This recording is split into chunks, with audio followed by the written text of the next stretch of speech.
What is up, everyone? Welcome to the No Life Digital Gaming Tech and Podcast. We got a jam-packed show for you today. So much stuff. I'm going to talk about Last of Us 2. Really enjoyed it. Give you my rundown. It will maybe be filled with some spoilers. I'm going to do my best to make sure that I don't reveal any major plot points, but I may slip up. So if you don't want to hear any spoilers, just skip that part. Then we're going to get into all of the assault charges going on in gaming. Sexual assault, sexual misconduct charges. Angry Joe, Pro Syndicate. And then we're going to talk about Cards and Humanities in hot water. Mixer is gone. It has been sold off to Facebook. And then in tech, we have big news on the Apple side with them introducing, of course, their ARM architecture stuff. And then that's it. Then we'll get out of here. All right. Let's bring on the co-hosts. What's up, co-hosts? What's going on? Crazy week. Lots of news, crazy stuff. You guys doing good? Good weekend? It's been a busy week. It's been a busy month. It's been a busy few months. 2020 just end already. At least you could say it's been exciting. Has it? I think it's been pretty exciting. There's been a couple of months that have been very exciting, and then there's a couple of months where it's just fear. I don't know if that would count as excitement. I feel like the quote from Independence Day. Exciting is not the adjective I would use to describe the past 6 months. I've been just drowning in media, drowning in Last of Us 2. You guys, so do you guys plan on picking it up anytime soon? I should ask, because I want to talk about some points, and I don't want to spoil too much. With how everything is going on right now, I think it's the last game I want to play. Okay, so I'm gonna spoil some stuff because there's already spoilers out there. I imagine you guys will know what's going on by the time you ever play it. Probably. I'll remember it, so fuck you. Yeah. I don't read spoilers. All right, I'm going to get into it then, because there's a lot to talk about. We got a lot to get into. I personally think Last of Us 2 is a monumental masterpiece of a game. It is so fucking impressive what Naughty Dog has done. So let's give it up. Neil Druckmann, you did it. This is a very hotly contested opinion that I'm holding right now. There's so many divisive opinions, and I completely get them. So mainly what I want to talk about is the story, because that's where a lot of the debate is coming from. Gameplay wise, it's fucking amazing. It's a survival horror game through and through. It's difficult. There's excellent combat mechanics. There's excellent crafting mechanics. There's an excellent AI system. There's excellent stealth mechanics. The world is so fucking detailed. Witcher 3 level detailed. Not quite the size of Witcher 3. And I'm going to, of course, bring out the Witcher 3 scale a few times. But in terms of like the detail, so much detail is laid in. Every little nook and cranny that you can kind of hide in and find things in, it's been like meticulously crafted, which is awesome. I love seeing that in games where, you run into store X and then store Y. Store X and Y look pretty much the same, just a different color. That's not the case here. Every sort of like scene is perfectly sort of calibrated to fit that combat encounter. So yeah, gameplay wise, it's more or less the same. You're not getting anything new there. You're not getting some sort of like groundbreaking, combat mechanics, or it's very similar to Last of Us 1, just far more refined and far more fluid. Everything just feels super duper fluid. Let me bring up some gameplay footage for you here. Give me 1 second. And if I were to kind of point out, some of my biggest issues with the game kind of deal with how inspired the gameplay is. It's just very derivative of the first one. And I might be someone who more or less doesn't quite hold the first one in the in the highest regards as some others might. Like, I definitely think it's a staple in gaming. I definitely think it's one of the best franchises we've seen. But I don't think it's, at least the first one, I don't think it's on a level of Witcher 3 or Skyrim or some of these or any sort of like Rockstar game. I think they have definitely been more groundbreaking and more, to me at least, more memorable. Not to say I didn't really enjoy the first one, because I did. I just wouldn't say that it's entirely too groundbreaking here. Hold on, guys. I'm just trying to bring up the video player here. I totally forgot to do this before the show. If you are listening to the show, you can, of course, watch the show. Okay, so there you are. Let me bring up... Fuck. I guess I'll put that there too. All right, so there you go. You got your gameplay going. All right, so yeah, gameplay-wise, awesome. Visual-wise, best looking game I think that has ever been made.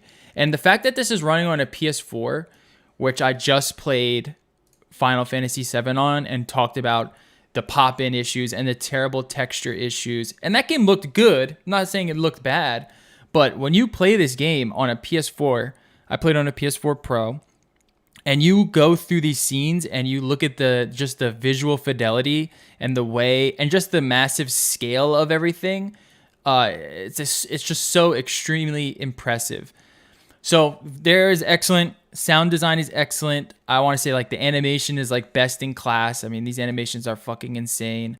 I want to say the set design is amazing. Like I was talking about with these these sort of like combat areas, just the way that everything is designed, the places that you go scavenge, everything just has a level of care that I haven't seen in quite some time. It's really just the story there where things kind of are divisive. So this takes place a few years, quite a bit of time after the first episode, I guess, ended. So we know that Joel ends up saving Ellie, right? She has this immune sort of like antibodies in her system. In order for them to create the vaccine, they need to get it out of her brain, and it would end up killing her. And there's this big moment where you go and you kill the fireflies to save Ellie. You don't tell her. So at the end of the first one, she asks you like what happened, and you basically lie to her and say like, "Oh, there was many just like you, and it's just whatever. I don't want them to do it." So then it kind of takes place a little bit later. They build up this civilization in Jackson. They call it Jackson. And you're building it's some of like this old town. There's a lot of people there. There's electricity. They have this bar. It's kind of like normal everyday life, very similar to The Walking Dead, where they start to build these civilizations out. And then you kind of are not talking to Joel. So you're kind of wondering what happened between Ellie and Joel, and you kind of, they allude to like this is issues from obviously that situation that happened. That all gets resolved, but the overall arcing story throughout the entire game is not about Ellie, and it's not about Abby, who's the other player. It's about Joel and like the actions of Joel, the actions of Tommy, the actions of the doctor, Abby's father. And how that kind of plays out, and you're dealing with these actions that later on kind of, led to these consequences. And the way that I think that they portrayed that, because I think people want to think that this is a game about Ellie. It's really not. It's a game about Joel. And one of the telltale signs of this is where Neil Druckmann inserts like his like modeled character. I don't know if it's actually him, but it looks exactly like him, into the game, and he spits on Joel. So after they kill Joel, which, spoiler alert, is a major plot point, they kill Joel, and this you is... should usually put spoilers before the spoilers. Sorry. It's very early in the game, so this is like right as like the first major plot point in the game. They kill Joel, and you don't know what's going on. You just know that they kill Joel. And then Neil Druckmann's character spits on Joel, and you kind of get this like rage inside because everyone fucking loves Joel. And then later on, you kind of understand through the series of events that's at play at how Joel's selfish actions actually led to this massive sort of tribal disparity between all of these sections in the world, and how basically everything is Joel's fault. So you kind of get like that anti-hero thing going. You also get the antagonist, where the villain is actually somewhat justified in their actions. So then they bring in this new character, Abby, who's like this built like an ox, blonde chick. And she is the daughter of the doctor that you killed in the first one.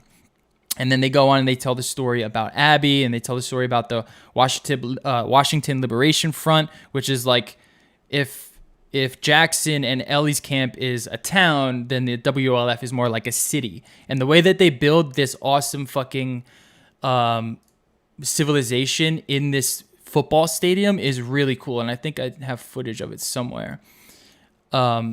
So you get these stealing stories, you get these dueling dads together, and the way that he tells a story is through the consequence. It's through Ellie, it's through Abby. And I think it was done really, really well and really, really tastefully. Now, in terms of what happens in the game, and I think this needs to be said, you don't play as Ellie throughout the entire game. So if you really just want an Ellie Joel simulator, this is not it. Because about halfway through the game, you start to play as Abby. And there's a lot of people that just don't care about Abby. They don't care about the doctor. They don't care about the Washington Liberation Front. They just want to, kind of save the world and be Ellie and Joel. That's not what happens here. So I do want to let you know, before you get into this, just know that this isn't really a Joel story. This isn't really an Ellie story. It's a telling of the consequences that have happened after the acts of the first one. It's also split up into these interesting acts. There's like 3 acts, like every story that's told in the world. But there's also like this epilogue. And I think a lot of people get tripped up on the epilogue, that being the ending. The ending actually happens after after Act 3, where something happens between Abby and Ellie. And then you kind of move on to the epilogue and the ensuing revenge that comes of it. Now, there's a lot of people that don't like the ending. There's a lot of people that don't like this transition to Abby. There's a lot of people who don't really care for these characters in that way. I didn't really care for Abby, and I didn't really want to play as Abby when those scenes first started coming up. But as I went through, it slowly became like my favorite part of the game. The Scars storyline with the Seraphites. This is like this religious cult that is just so fucked up. And they make the Seraphites like scar their face up, and that's why they call them Scars. And you meet this kid, and they tell his story. Just the entire WLF storyline, the storyline with Owen, I thought was really interesting, and how they play out. And I really started to understand exactly where the story was headed and why they were choosing the points that they were choosing. And then I started to say, oh my God, this is actually getting really, really good. So I would say around like 3/4 of the way through, I was fucking glued to this game. Mind you, throughout all of this, you're dealing with like world-class level combat, world-class level set design. I mean, like the gameplay is good enough that it keeps you wanting to go through this amazing story. What I thought was an amazing story. And then of course in the ending, which gets wrapped up, again, spoiler alert, or I should say, more or less the epilogue. There's a point where Ellie is faced with the idea of revenge, or does she try to forget? Does she try to live by the values that she set forth for herself? And of course, she's having like these like PTSD moments, which I thought were pretty cool and how they portrayed them. And then she goes off to she goes off to Santa Barbara to go find Abby again. And then they get into this lasting fight. And then at the last end of the very last end of the game, you're beating the shit out of Abby. She's beating the shit out of you. You're both on like death's door. Abby's already been bitten. She's been strung up by these like slave owners. And, there's a lot of conjecture around why did she let him go? Why did she let Abby go? Especially considering she just blew through like thousands and thousands of people to get to her. But I kind of want to go back to like the storyline of how this isn't really about Ellie, it's about Joel, and she just doesn't want to kind of relive what Joel has done. She doesn't want to be like Joel. She fucking hates Joel. Joel is not a good person. So there's a lot of in between that I barely touched on that play more into that and that really deal with the elements of fatherhood, that deal with the elements of just more tragedy. And they do it in this extremely grounded and real way. And I just thought it was really fucking impressive. I couldn't help but gush over how good this game was in all aspects. I get the idea that there is some section of people that don't want to know about Abby. They see her as the villain. They don't want to try to, try to relate to her in any way, especially considering, she is an anomaly in gaming. There's a lot of transphobia around this game. There's a lot of sexism around this game. That's where a lot of this kind of critique is coming from. I shouldn't say a lot of it, but a good portion of it is coming from the fact that these characters are gay. There's trans characters in here. You're playing as a built, bodybuilder type blonde woman. But I think it's all grounded in the world, in this world that is basically like the darkest of worlds you could possibly imagine. You're doing whatever you can do to survive, right? There's not many people for you to converse with. So you're going to kind of, the ideas of sexuality are going to kind of bend in certain ways. And I just thought it was just extremely grounded, and I thought they did that service really well. I thought the trans character was portrayed really well. These aren't themes that they're dealing with, like, oh, this is the trans character and they're doing trans things. This is the gay character and doing gay things. He plays it into the story. He plays it into the world that he's built, and I thought it was done tastefully and really well. I'm not a gay person. I'm not a trans person, so I can't quite speak for them. But the way that I saw it played, it didn't hinder the story, or it didn't boost the story in any way. It only sort of served as another set piece in this world. I would say if you are some sort of like religious fanatic, the way that they kind of treat the Seraphites is definitely, maybe a little distasteful, or more of like a on the nose critique of religion. But again, I thought it was really interesting. It's probably my favorite part of the game, were the scars, who you can see him fighting here as Ellie.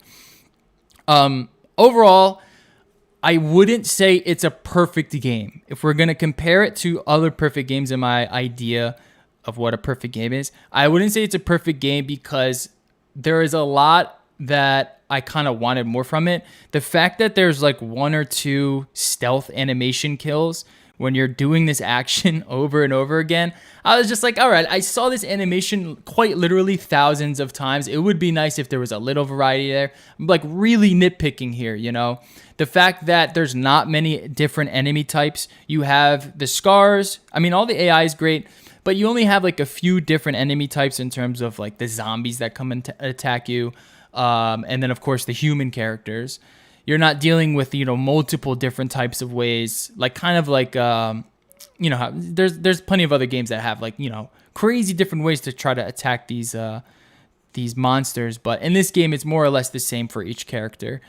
And then I guess, other critiques I would have is like, because it kind of, because you have to play as Abby, they do this weird thing where they essentially just restart. Like when you play as Abby, you have to do all of that shit over. You have to get all your upgrades back again. You have to, upgrade all your guns again. You have to get all the ammo again. You start from basically scratch in the middle of the game. And I didn't really enjoy that. I would have liked it if she was already a buffed up sort of halfway through character that you could then kind of go through with. She does get a couple different weapons. But for the most part, it's all pretty much the same. You just have to start from scratch. I didn't really like that either. I think that they could have done something different there. But all in all, man, I think Neil Druckmann, the risk that he took in this game with even doing that, with even introducing Abby's storyline in a game that is like with characters so beloved as Joel and Ellie, to kind of just throw that all away to try to tell this story, to basically try to paint Joel as the enemy, I thought paid off in my opinion. I thought it was well done. I couldn't I just couldn't believe what I was playing. Like these are the kind of games that when you play them, there's just nothing like it. This is like a Horizon Zero Dawn moment where you're playing and you're just like, oh my God. It's just like every new scene that comes up, every new story mode, every chase scene. There's like these car chase scenes and there's chase scenes through the Scars encampments. You're just blown away by what else is coming next. And it's all progressed through this really, really fun survival horror scavenging crafting type mechanism. And of course, like the acting is just, some of the best acting that I think I've ever seen in a game. It's so grounded. It's not that, that weeby JRPG trope that I fucking can't stand where it's overacted kind of dialogue and really cheesy. I mean, this is like the most grounded you can get in a game. This is like a hyper realistic look at a post-apocalyptic future. So I enjoyed it. I would say it's a solid 9.5 out of 10. I wouldn't say it's a 10 out of 10. I wouldn't say it's a Witcher 3. If we're going to give it the Witcher 3 scale, it's not that type of game, so I can't quite call it. I can't quite put it on the Witcher 3 scale. It's probably got one Witcher out of 3 Witchers, if that makes any sense.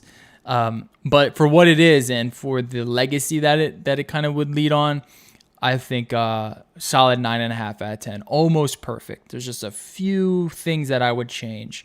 Here's me fighting this big Scar woman who has got a hammer, and like the combat, the way that the combat kind of flows into like the animations and the way that like the in-game assets transform into the CG assets is just so smooth and so fluid, and it's just crazy that this was all done on a PS4. And I guess my final critique is I really want to see this game in 60 frames. This game runs at 30. It runs at a pretty solidly locked 30. But I guess because of the film grain and the way that they made the animations, it feels more like a 24 frames, like a filmic 24 frames. And I kind of want to see it run at a 60. I would like to see, when this comes to PS5 or if it comes to PS5, what that looks like at 60 frames per second. Because I think it would serve it better. It's like, again, it's a super hyper realistic game, and 24 frames is more of like a cinematic thing, kind of like, Uncharted and stuff. And sure, it's a Naughty Dog game where they do that, but I do want to see it at 60 frames or higher. I think it would serve the story a little bit better. So that's it. That's all I got on Last of Us 2. Masterpiece? Absolutely. Perfect game? Not quite. Great story? All I heard is this game fucking sucks. It's not The Witcher 3, dude. I mean, we gotta wait for Cyberpunk. Dude, think about this. If you're CD Projekt Red, and they just delayed it, by the way. I don't know if we talked about it last week, but they delayed it again. When you made The Witcher 3, how the fuck do you follow that up? You know what I mean? Like, I was playing this and like thinking about the review that I was gonna talk about today, and like comparing it to Witcher 3, like I always do.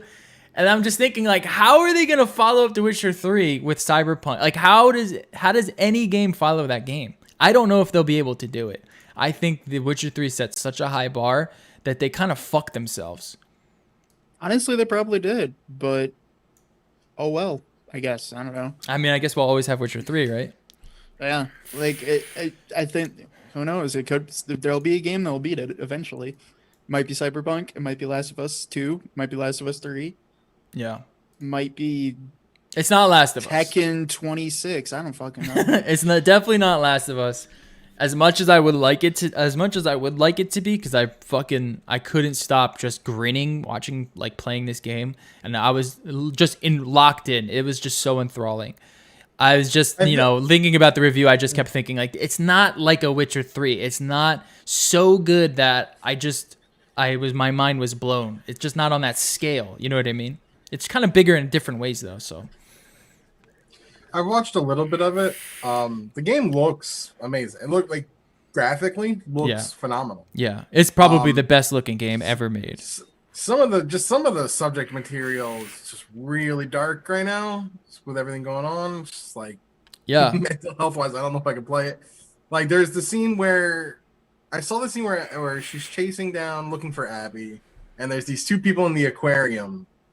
She gets into a fight with them, kills the one, and as she's leaving, she realizes the one chick's pregnant that she just murdered. Yeah. And I'm just like, okay, that's fucking rough. Holy Jesus. It's a major plot point. You need to be in a certain headspace to play that game. Like, if you're dealing with like any kind of anxiety and stuff, this is definitely not the game at the moment to be playing. It's brutal. And like the scenes, like the way that the CG is, or the way that they craft the animations, like it's so good. Like these are the most real looking sort of video game characters I've ever seen. It's so good. I will say some of the fandom I've seen on Twitter has been kind of silly. It's kind of overblowing it. I saw one that like was a picture of was it Ellie, and it's like name me a character that's been through more than she has. It's like okay, I can name you like 50. Yeah. Like off the bat, like this is not some groundbreaking story. No. They're not groundbreaking characters. No. Are they good characters or like well designed characters? Yeah. They it's not groundbreaking. It's a classic old sort of revenge tale. If you like any sort of like, it's definitely one of the best revenge media that I've ever seen. Like it's up there in terms of Old Boy, The Audition, those like old classic Korean revenge movies. It's got like that same sort of like oomph behind it, but it's still like a revenge trope, right? They don't play it differently in any way. It's still the old, at the end of the story, it's like, what are the messages of revenge? It doesn't get you anywhere. That's kind of the. For me, there's two things. It's like, well, one, is it 10 out of 10? Or is it a 0 out of 10 where the review bomb is? It's somewhere in the middle, probably. It's somewhere like closer to the higher end of that. I don't think it's really going to be either. And two, some games, and I've had this experience with games, they just don't know when they have a good ending, but they keep pushing. I think my best explanation is I played the Cold Steel series so far. I played Cold Steel 2. Ending was great. The rest of the game, mediocre. It's probably the worst game in the Trail series so far. The ending was great. And then they have this long epilogue with a boring dungeon and a final boss that literally sits there and goes, I'm a shadow of the first boss, like the last boss you fought in the first game, and this trial really doesn't matter. And I'm just kind of like, so why are we doing this? Yeah. You're telling me this doesn't matter, so now you're ending this game on a bad note. Why? You could have ended it earlier and it would have been great. Yeah. It would have been perfect ending. Why did you push for more? You should have just been. You got to know when to quit sometimes. Yeah. And that's what I hear. Is like I've talked to a few people that I do trust their opinions, and I've heard a few people that like they love the game. They loved the first most of the game, but the last 10 hours just the story got the Santa Barbara for them that Santa it was Barbara just series. It fell apart, and they're like, you know what? If I want to play this game again, I'll just go play the first game again. I don't think I'm going to play this game again. So I would highly disagree with. I think the second one is far. And that's more the thing is story is subjective. Yeah. So plenty of people think one good story, and a lot of people will think it's a bad story. I think of Lost. I love that show, but I totally understand why people did not like that show or did not like the ending. You know, I thought it was a great ending. Yeah. That's subjective. What you can't argue is that the graphics are great. The graphics, undeniably, they're objectively good, great. They look fantastic. Yeah. It's where the subjective bits hit. Yeah. Where you're gonna get this huge, which seems to be a very much either you love it or you hate it situation. And there's a lot of people arguing in bad faith on the game just because they didn't like the leaks. Essentially, they don't like the idea that you don't play as Joel and Ellie. Like that's not the game. I mean, and this is the other thing with any game that gets a lot of praise from reviewers, whether they be actual reviews or some people will try to argue, oh, it's a paid review, whatever. There's always going to be that backlash of a community that sits there and goes, you say it's a 10 out of 10, so I'm going to shit on everything about this game because I don't think it's a 10 out of 10. Yeah. So it must be terrible. Yeah. Don't listen to anyone like that. or it's so received well by critical, and then it's also the other way around. Like I've seen media that's been bashed by critics, and people will praise it as if it's the greatest thing because it's the oxymoron. It's the opposite. They want to take the side. Yeah. Yeah. The whole review bombing thing is stupid. It doesn't affect sales. Like these people, I guess they thought it would affect the sales. Like, time and time again, it just shows it doesn't affect sales for Pokemon. It never affects sales. There's Yeah, it just a never affects small vocal minority that does that stuff. Now, I get the criticism. Mate, Pokemon suck, dude. I mean, I get the valid criticisms of the game. Like, I get the idea you're switching to Abby, you have to start all over again, and you may not care about this story. To me, it worked, and to me, it only strengthened my opinion about the game. And especially the final act, I would say, is definitely the strongest act of the game, I think. The epilogue is something a little bit different, but that final act is exceptionally done really well. And I loved the message of the game. I loved everything about the game. Really not much I didn't love about it. I would say more mechanically, I would have liked to seen more risks being taken. I would have just liked to seen maybe more stealth animations when you kill these guys. Maybe some extra little. It's very, very similar to The Last of Us 1, and I just liked a little bit more. I do like how they emphasize the bow in this game. In this game, they kind of treat the bow as like a treat, like, oh fuck, you finally got the bow now, and they give you a lot more to do with the bow that emphasizes the bow mechanics. I love the bow in the first one. Anytime you get a bow in a game, it's just so fun to use. Horizon Zero Dawn bow is hell yeah, probably man. my favorite bow behind Breath of the Wild bow. Yeah. This bow is it's just phenomenal, man. And I loved how it was like as soon as you get it, there's like this playground to do with the bow, and it's just like, all right, cool. But yeah, like there's just a few little points that I would take away. I saw somebody's stream clip of them. They shot somebody with the bow. The dog noticed, and the dog comes over and just starts whimpering, and just like, damn. Yeah. Emotionally just destroys you. All right, I don't want to play any. Here, I gotta play this. All right, so the last point I want to get to is this brought up a very interesting point. Some people felt slighted and misguided, almost lied to in the trailers. So in the trailers, they show that essentially Joel is still alive, and they make the illusion that Joel is a figure point in this game. And I think a lot of the hate came from the fact that in the trailers they showed that, but then when the leaks came out, and then of course when the game came out, you don't play as Joel ever, and then he kind of dies off, very early in the game. Is that because this is the game, right? This is a game that its selling point is playing the game. Is that misdirected marketing, or is that what is the word? I guess false advertising. It's weird. The best thing I can think of to compare that to is the first Godzilla movie that came out recently with Bryan Cranston, top billing in all the trailers, dies in the first 20 minutes. Yeah. Like, I went into that movie thinking, oh, Bryan Cranston's the protagonist. Unless, lo and behold, 20 minutes later, and I'm like, we're only 20 minutes and he's dead. Wait, what? Do you go into that movie do you go to watch that movie because Bryan Cranston's in it?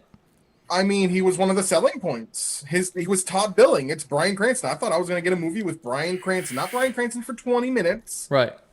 Would you not have seen the movie if he wasn't in it? I mean, if I had been told that, if he hadn't gotten top billing, or the trailers had told me that, had told me that he wasn't going to, like, don't get me wrong, I liked the movie still. But I was in the theater going, well, okay, that kind of sucks. I did feel somewhat lied to. So that's my point, is like with gaming, you have to play the game. So it is way different when it is like that. And I do sympathize for people that thought they were going to get an Ellie Joel simulator. You don't want to spoil the twist. Right, exactly. That's the thing. Like, do they say like, look, we have to spoil this major plot point in the game? Like, I don't understand how you remedy that. From all of the trailers I saw, I was always under the assumption that you were going to play as Ellie the entire time. Everything they showed. Yeah, me too. The gameplay trailer was Ellie. Too. They never showed play as Joel. I always assumed, okay, this was the transition from Joel to Ellie. Yeah, and then you don't even play as Ellie the whole time. Half the game you play as Abby. So I wonder if that is that false advertising, because it is a game. It's not a movie. It's not a piece of media that you don't interact with. You know what I mean? I'm trying to give like a. I think of like Spider-Man. Like, you don't play as Peter Parker the entire game. There's sections where you play as Miles and sections where you play as Mary Jane. Yeah, but for the most part, you play Spider-Man. For the most part, you play Spider-Man. In this game, it's not so. 85% you do. In this game, it's not so. In this game... What's the split in this one? 50-50, or is it more Ellie? Maybe like 65-40. 35. You know what I mean? It's interesting. And again, Joel, you don't play him that's as the thing, it's at also all. like- You don't play as Joel at all. But those are the twists you don't want to like. Because the thing is, when do you show too much? Right. Now that's And what I say that understand. as somebody like to make the best comparisons, because I'm a comparisons guy. I watched that New Game Expo today, right? All the Japanese developers, and I was waiting for a release date for Cold Steel 4. The trailer, I did not watch that trailer because that trailer literally, as from what I understood, was going to straight up spoil the game I'm currently playing because they show too much. They show too much in the game. Well, at least I don't know if I should say they show too much, but remember the scene where they're in the Scars encampment and she's like, clip her wings, and then they kind of take the hammer to that Asian girl. That is so late in the game. In this, the dance scene is literally in like the last hour of the game.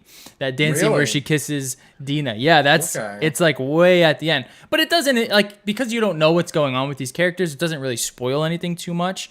But when I got to that scene, I was like, oh, wait a second, I already know what's going to happen here. It didn't hit as hard because it was shown in the trailers. But then again, just going back to the whole Joel thing, I get to the people who saw the trailers and might have thought that you were getting an actual Last of Us 2, much more of the first one. You might be misled, but I'm going to get the game anyway. I'm going to play it anyway. It didn't really affect me too much. But I do understand that kind of criticism, and I think it brings up an interesting point. How much should you say versus how much can you say in a game? I guess that's kind of up to the developer to decide. I guarantee you this is not the end of that sort of debacle in gaming. Just as games get more and more intricate with their storytelling, I guess, and they try to do more new things, they're going to have to play around with the trailers a little bit, play around with the marketing a little bit, and it's going to piss some people off, I think.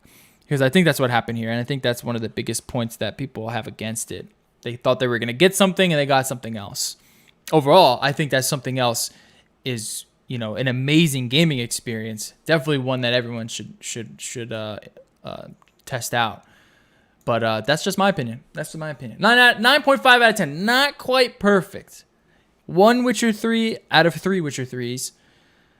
So still kind of low on the Witcher 3 scale. We got to wait for Cyberpunk to see where that comes on the Witcher 3 scale. All right, let's get into the news. That's it for that. Into the news we go. Let me turn this off here. First story that we have. Assault in gaming.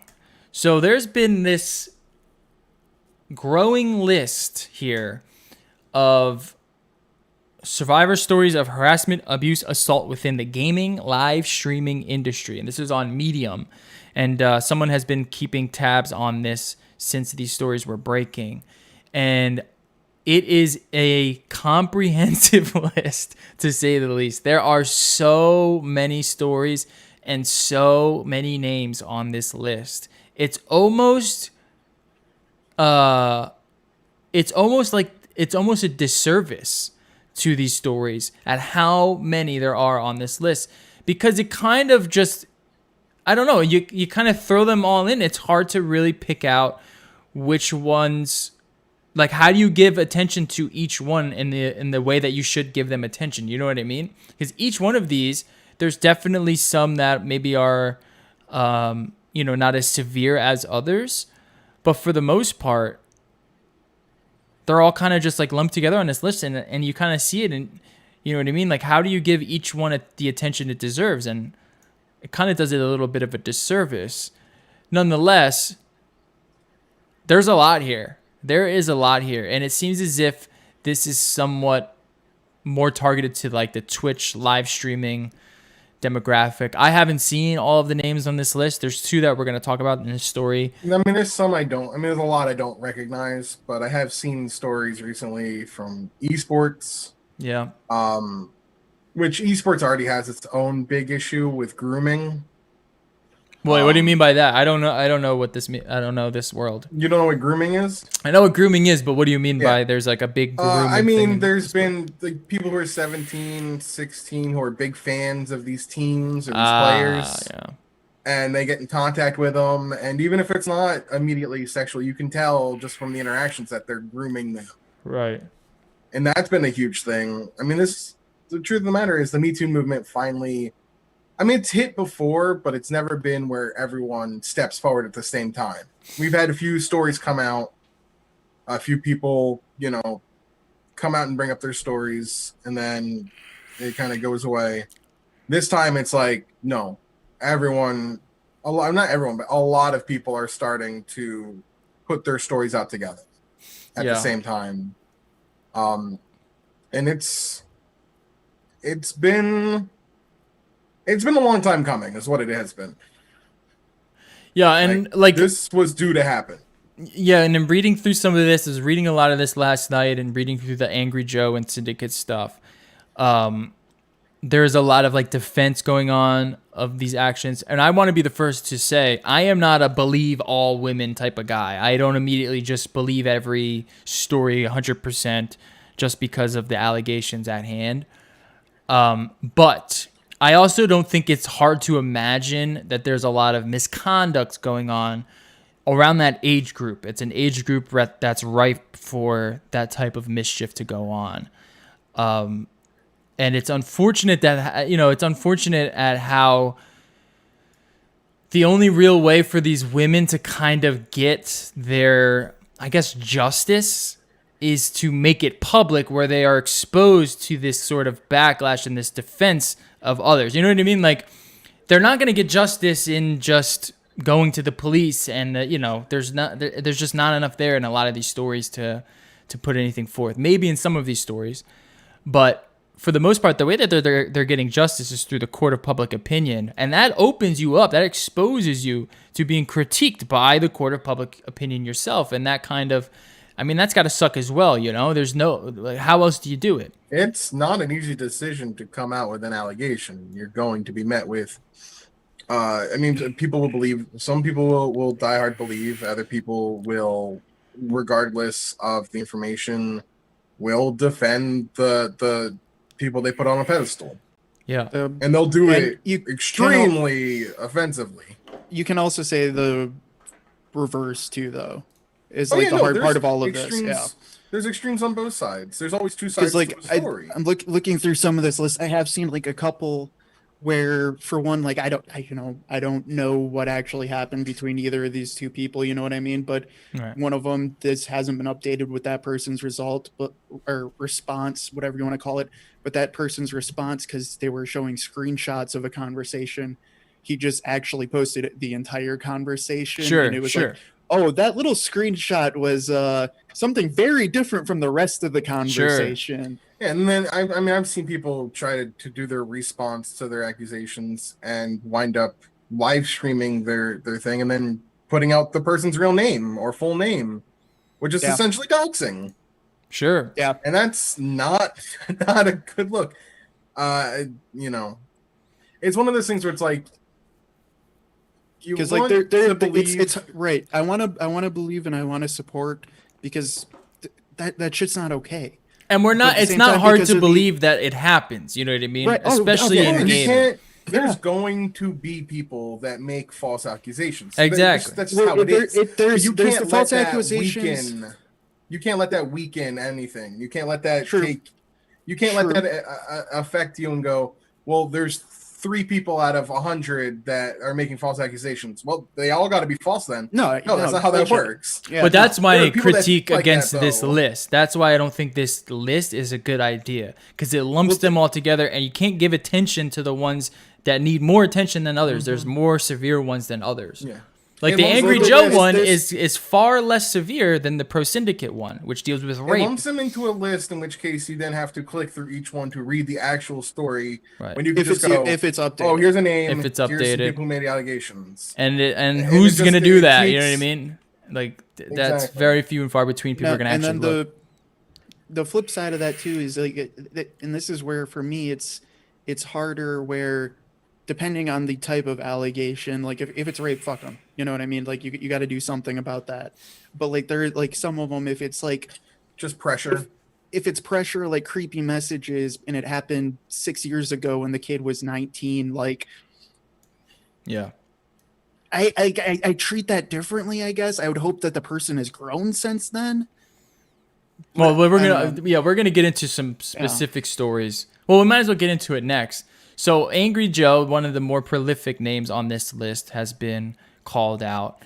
And there's only been one story that I've seen. Let me see if there's another one. I think there's only one, though. Yeah, so there's one story here from Queen of the Feeders. I'm not exactly familiar with who she is. I read this whole story last night. She essentially goes to PAX. She meets Joe. She never met him before. She's a big fan. He kind of dazzles her with his entourage and his presence in the gaming industry. And then he starts to make allusions to wanting to sleep with her. And I guess she kind of brushed him off as thinking like, well, he knows that I have a boyfriend and blah, blah, blah. And then he's kind of pushy with his advances.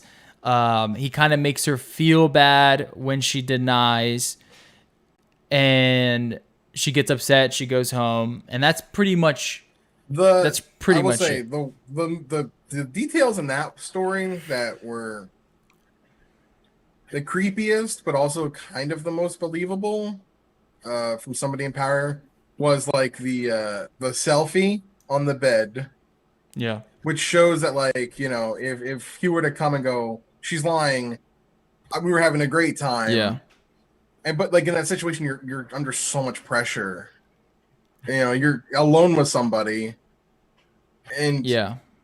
I mean, it's hard for anybody to corroborate that story because there's only two of them, so it becomes a he said she said situation. Yeah. But it's also one of those things where it's like, if that's something that an abuser would do. And it's definitely creepy. Like, don't get me wrong. There's definitely some creepy shit in here. There's some pushy shit. But it's more of taking the purse and the phone. That was another creepy thing. Taking the purse and the phone. Yeah, like that. Like just the whole power dynamic is never good.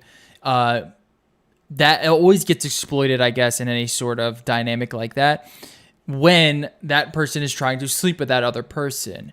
And I think that, like, this entire situation, it isn't as severe as the situations we're about to speak on next with Syndicate. And I'm not trying to downplay it. I don't want anyone to think like that this behavior is okay. It's not. That power dynamic is something that is actually being worked on right now through the Me Too movement. And that's definitely the heart and soul of it. More delicate, that has more nuance than simply, you know, rape. Yeah. And I think the better question is, like, how severe is this? Is this a canceling type of situation? This is sort of like that Aziz Ansari situation where you read it and it essentially just goes as like, the guy is just kind of creepy and he's wants to sleep with this woman. There is this sort of consensual connection between them, and it just kind of falls off. It just ends up almost as like a bad date, a bad thing. That's kind of how I read this. It just seemed as if there was a little bit of a lack of communication. Sure, Joe might be doing a little bit creepy stuff, but it wasn't an assault. You know what I mean? It didn't read that, at least that way to me, like there was an assault there. It read like there was a little bit of a power imbalance, that he's a little bit of a creep. He wanted to sleep with this girl. And, you know, maybe she felt a little taken advantage of. She felt a little powerless and she got really upset. And I don't know, is that, you know, worthy of a canceling? Is that worthy of even a Me Too? Is that worthy of being put on a list next to someone like Syndicate, who is getting allegations of rape and other allegations of actual sexual assault? It's definitely something that needs to be talked about, because that's where the whole pressure situation is where a lot of stories and a lot of advice can come from, because those are situations that are, sure, they didn't result in a sexual assault. Sure, they didn't result in a rape. But, like, a lot of people have found themselves in that situation and don't know what to do about it, or don't know what to do in the moment. Like, how do we prepare? How do we, because the worst thing to admit is, this is not the end. It's not going to stop. Right. It's plenty of people are going to be taken advantage of in the future. Guys are always going to want to fuck women. You know what I mean? There's always that just natural power imbalance that a guy is always going to want to fuck a woman. It's usually never the other way around, because the man is usually more physically adept, and there is that just natural power hierarchy. And that, I mean, there's just a power imbalance there in itself. So anytime a woman is with a man, there is a sort of, inherent kind of like fear, I guess, that a woman has going into any situation with a man that they don't quite 100% know. So I get like the idea of I get like this behavior is kind of weird and unacceptable. And I think if you are in the public light, that's kind of the consequences of being in someone like Joe's position who has that much power. You kind of can't do stuff like that. You can't be creepy and just get away with it with women. You can't just try to be sleazy with them because you're gonna get called out. And obviously we see it now. The only reason why this story is kind of as big as it is, unfortunately, is because it is Angry Joe. If this was random Joe Schmo, this wouldn't quite have that same impact. They wouldn't be put on that list. You know what I mean? So I think, and Joe has made a statement here, so let's listen to his statement just real quick. This is on his episode yesterday, I believe. Of the AJS News for this week. If this is the first one you're watching, make sure after. It's very serious. There have been some false allegations and some social media chatter made about me. And I want to let everybody know I take that very seriously. I've already contacted my lawyers. Wow. And I plan to make a full public statement and address this thing. But I have to let my lawyers do their job first. And they said that this was okay to address, and I don't want to, have this stop the Angry Joe show or completely affect the Angry Joe show in any way when these allegations are false. So I just want to let everybody know that we will address this, and just stay tuned shortly for that, guys. I think this is also funny how he's just like, all right, now let's transition to confusing Pokemon DLC. Kind of odd. So that's his. That is also always a weird answer, though. Of, I'm not responding, but I called my lawyers. I'm not gonna can't respond, but their lawyers will do that. Yeah. Well, he's also saying that they're false. He's saying that these are false allegations. So I wonder what his side of the story is. What did she have to lose? I don't know. Yeah. What did she have to gain from this? I don't know. By throwing him it's hard for me to think that she just wanted to ruin a random person or ruin Angry Joe for no reason. No, I'm sure it's hard for me to believe that. I'm sure he's got a story, and I'm sure she's got a story. And unfortunately, we're just gonna have to. This is the situation where it's a he said she said. Yeah, it is, and then there's also that nuance of I contacted my lawyers. Yeah, that is also true. Well, that's the one. That's what I wonder. If he's saying it's false and he's contacting his lawyers, I wonder if he's going to completely deny. Because then that's a different case. Then that is a case. Like he's going to try to completely deny. Yeah, well, that's a case. That's a case of her. Yeah, that's a case of defamation. And is she actually? Is this a completely made up story? Did she? Because that absolutely could be the case. You know what I mean? That absolutely could be the case. What is she going to lose? Because that is also a good. But that is also the good. If you have money, that is your good defense of. I called my lawyer. Yeah. I knew somebody, and that's the thing is in the court of public opinion, and that's the thing is court of public opinion it's like the wild, wild west. I know somebody who was accused, and they immediately deleted their Twitter, and that in court of public opinion just means okay, you're admitting your guilt. Yeah. Also, do you guys know who Chris D'Elia is? Did you see his allegations? I heard about that. There was like 50 women that came forward, most of them underage. Insanity, man. I mean, the dude who goes and whose entire comedic shtick is talking about a baby penis has underage women talking. The guy that is Justin Bieber's favorite comic, yeah. The guy that is plays two pedos, one on Workaholics and one on his actual show You. As actually, in the show You, he plays a comedian who preys on younger audience members. Isn't that fucking insane? He played that character, and that's what he did. There's his lawyer's defense, as it was all method acting. Yeah, just trying to get into the part. All right, so very bad dark show. So there's your Angry Joe. All right, so then we got Pro Syndicate, which is a lot more severe. Not to minimize anyone, but that it is. It's more severe. We're dealing with rape allegations here. So we have someone named Zombie Unicorn, who I'm unaware of, tell her story of the account of being I guess, rape. Let me try to get to the part here where she brings this up. I actually just now, yesterday, having seen so many people come out about their situations, realized that I too have a situation. Time, and he gets away with it because of his money and power. Lock myself in my room because I'm sure about it. Obtain like friendship and be cordial. Physically force me down. Came. All right, here we go. Continue if you know. I always made sure that we had condoms in one night. Mind you, this is actually very interesting, and I do want to know what you guys think about this. We were drinking, and he said he didn't have any, and I said, okay, we can only continue if you pull out, because I don't take birth control because the hormones affect me, and he already knew that. They affect me really badly, and I told him that he had to do that, and when the time came, I was on top of him, and he was like saying that he was about to, and I was like, okay, I'm getting off. I'm gonna get off of you. And he held me down, physically forced me down, and so that I could not get off of him. And I smacked him, and I said, no, stop. And I got off of him, finally, when he let me go, and I immediately went to go, clean myself up in the bathroom, and then I found condoms in there, and I was like, what the fuck, you lied about this?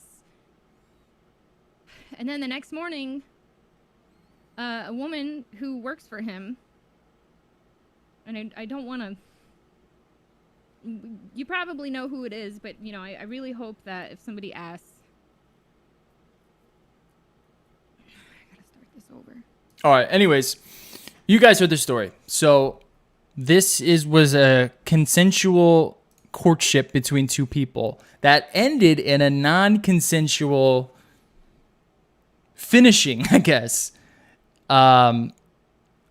And is that rape? Would that be considered a rape? Now, obviously, we don't have all the answers here. We're just three idiots talking. But I kind of think it is, especially if it's... I kind of think it is... By most definitions, if it's non-consensual, that it's rape. Yeah. No means no. If the person does not take no, that is by textbook definition rape. Well, I mean, I guess the argument could be it may be a sexual assault. Maybe it's something not as classified, I guess, not as severely classified as rape, because the sex was consensual, the finishing act. But I think essentially what it does for me, because what if it's accidental? You know what I mean? If you say stop and then you don't stop, that's when the consent ends. Right, but I kind of want to bring up, like, what if it was an accidental? So for me, what would classify this as rape would be the lying and the deceit behind it all, and hiding the condoms and saying, no, it's fine, I'll pull out and all that. And then doing it, that there's like a malice there. There was like a pre-planned sort of malice there. What if it's an accidental situation? You know what I mean? What if it was? What if he accidentally just couldn't contain himself? Just what if, right? Same situation, just what if? Would that be considered a rape? Obviously, she doesn't want it. Sometimes in those acts, things can kind of get a little bit crazy. I don't know. That's a pretty tricky situation, and it brings up a very interesting point about just accidental acts that can happen in the bedroom, because it's not a very clinical setting. You know what I mean? There is going to be some civil liberties taken during sex, so it's very kind of interesting to think about. Now we move on to the second allegation, which is the way that is just explained by his ex-girlfriend, I believe, as 100% rape. Or I should say, debated rape, I guess. And I don't want her to feel alone. Like how I felt alone. I'm sorry to anyone that was affected by him.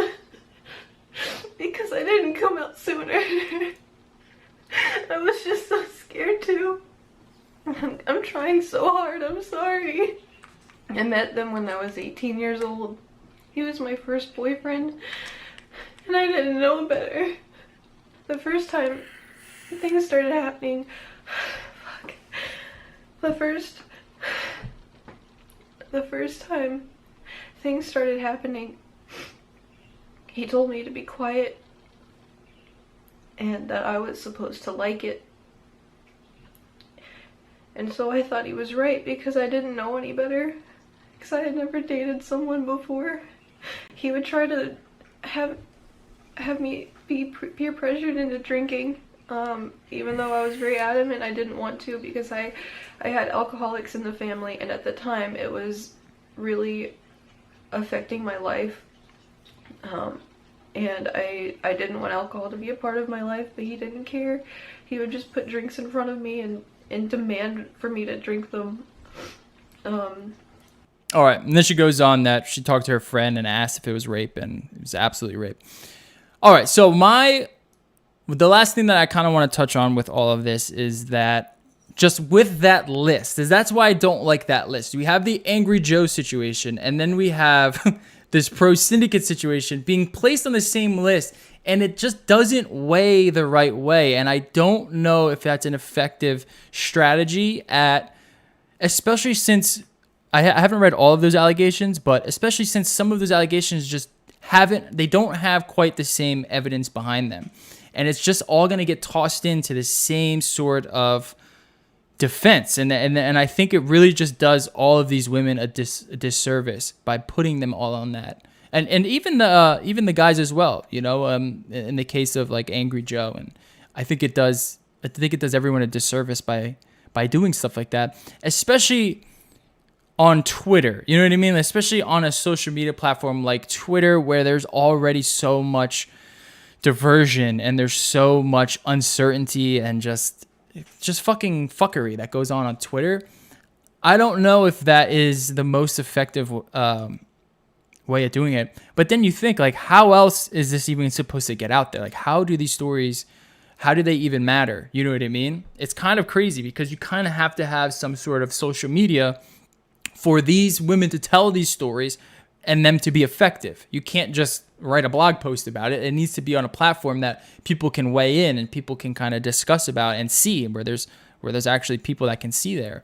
It's a really, really interesting dynamic that pops up between justice, the court of public opinion, and how it's held, because we haven't really seen how this works. I mean, when the Me Too movement first started, it kind of really amplified how the court of public opinion can utilize social media to kind of push these stories forward.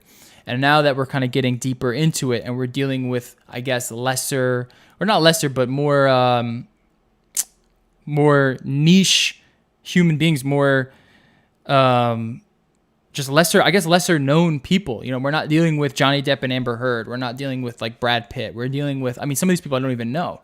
And it kind of gets a little bit more personal and gets a little bit more nuanced. And is it a good idea to put this stuff on Twitter? You know what I mean? Is it a good idea to have lists like this? Is it a good idea to kind of lump all this stuff together and be under one movement when there's clearly two, at least in the case of Angry Joe and Pro Syndicate, there's two very different situations and scenarios behind them. And to me, I think ultimately it's not the right call, but I also don't know what that answer is. I don't know how else you would be able to do something like that. How do you even bring them? I don't know. It's a fucky situation. And hopefully, I guess the best that anyone can hope for is that the truth somehow emerges from this and we can kind of figure out who's a piece of shit and who's not. That's just ultimately what the court of public opinion does. It doesn't really jail anyone. I guess in the case of R. Kelly, it did. It wasn't until the court of public opinion came out where he was arrested. So maybe we'll see something like that here. Not exactly sure. Pretty insane. Lastly, I promise this is the last story on sexual assault. I know it gets a little dark. We got Last of Us and sexual assault's too dark in the show. But the Cards of Humanity game has been under hot water for establishing a racist and sexist office culture. Okay, so I brought up some points here.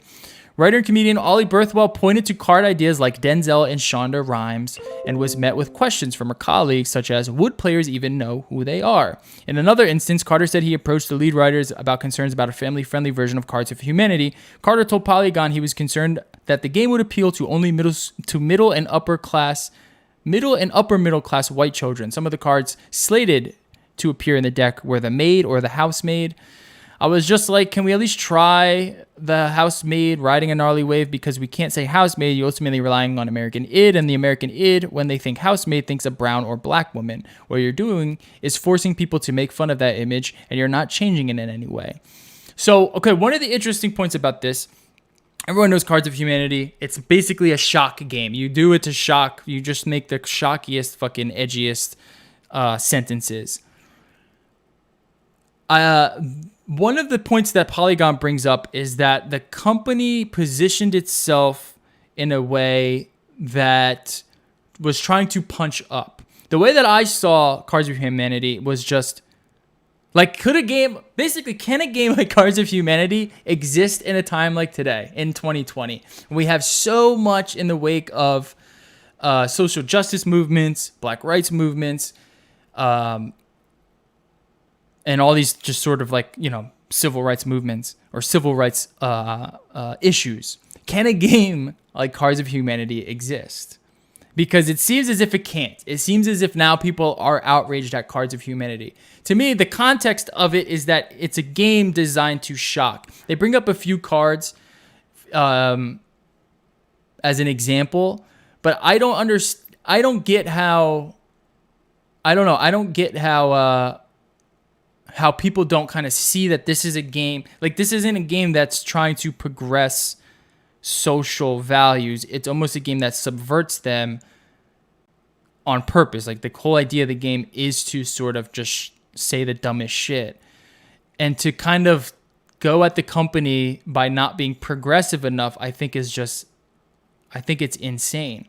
But we're kind of there right now in terms of culture where can this game even exist? You know what I mean? Like, is there even a place for this game to exist without someone getting offended? Without some way to piss off an entire subsect of people. I'm not exactly sure. I think the Cards of Humanity game is going to have to cease to exist. I don't think it's going to ever work. I don't know.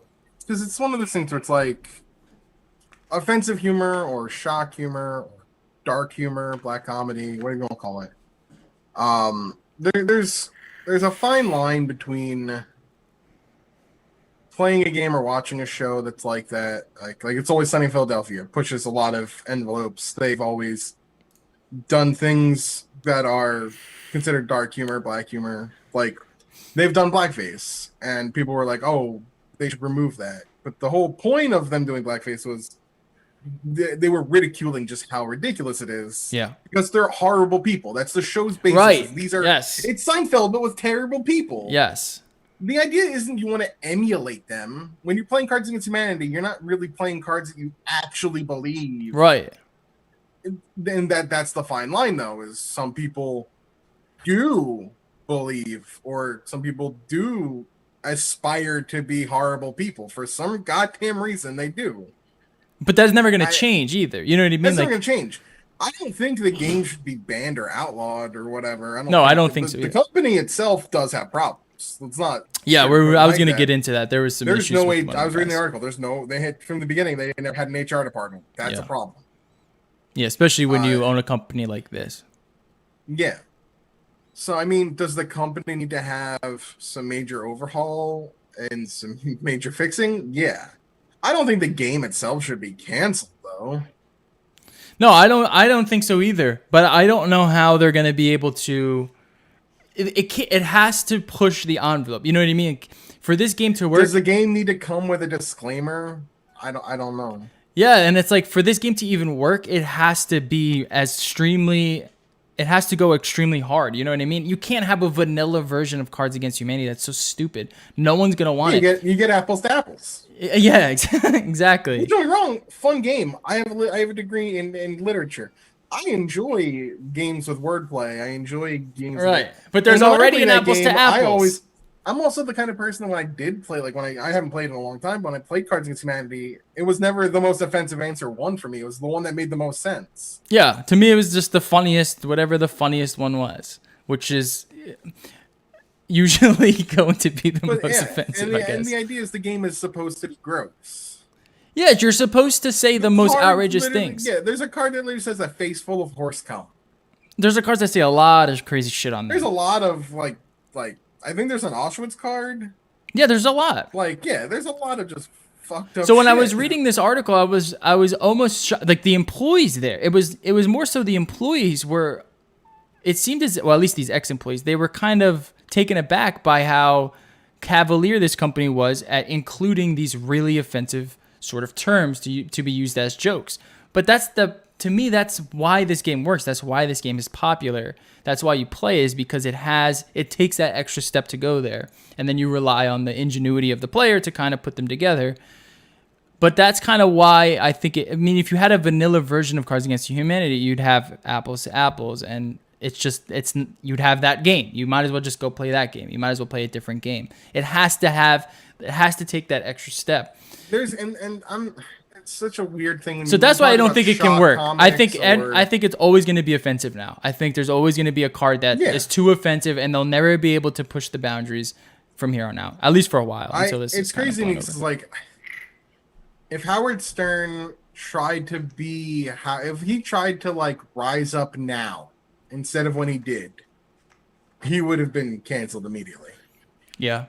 Howard Stern could have never pushed the envelope like he did. Don't get me wrong. Like, I'm not saying Howard Stern's a great person. I'm not saying anything about the guy or whatever his beliefs are. But the truth of the matter is he pushed the envelope for others in a time when the FCC was pretty strict. Yeah. Without Howard Stern, you probably don't get South Park. Yeah. South Park's the same. He was able to push the boundaries for South Park to then come also push boundaries. But they had to have a stepping stone first. He did that in the early 90s. They came out in the later 90s. And then without South Park, they've gone really far with some of their jokes and some of their humor. I feel like there always has to be somebody who's willing to shock, to push things, but it's also the fine line of where is too far. Where are you South Park and where are you Keemstar? Yeah. Ugh, God, fuck Keemstar. The Keemstar meter, the Keem meter. I don't know. I mean, I think this company, with them positioning themselves to try to punch up, I think is the wrong move. I think they should actually double down and say, look, this game is meant to be extremely offensive. I mean, it says on the box, like, this is the game for, like, the worst people or something. You kind of have to have that. You also have to have an HR department. I mean, there's big problems with the company itself. And that's kind of what the Polygon article got into.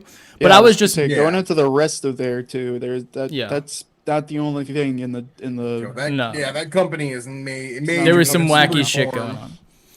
But in terms of the employees that were there, I thought it was really interesting that they felt as if they were being too offensive, or they weren't being social enough, or I don't know, they weren't being progressive enough.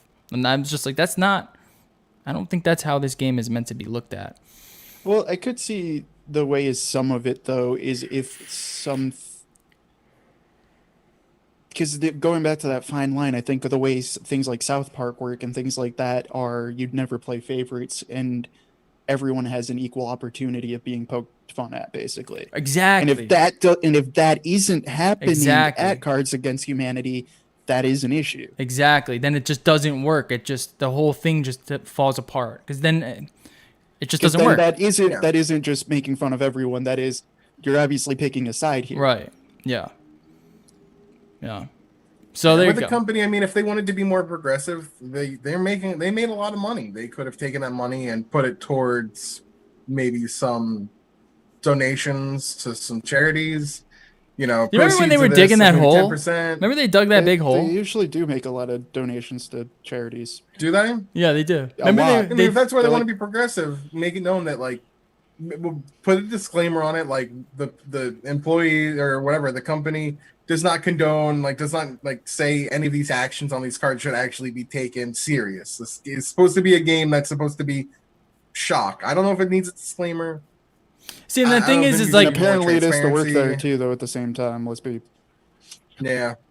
yeah, their company is definitely in. There is also a some weird story in stuff. here of the CEO basically deciding who someone gets to date. Yeah. So that's fucked up. That's pretty fucked up, yeah. Yeah, That's he's been not, like, removed. that's not good. He stepped down from that position, and we'll see where the company goes.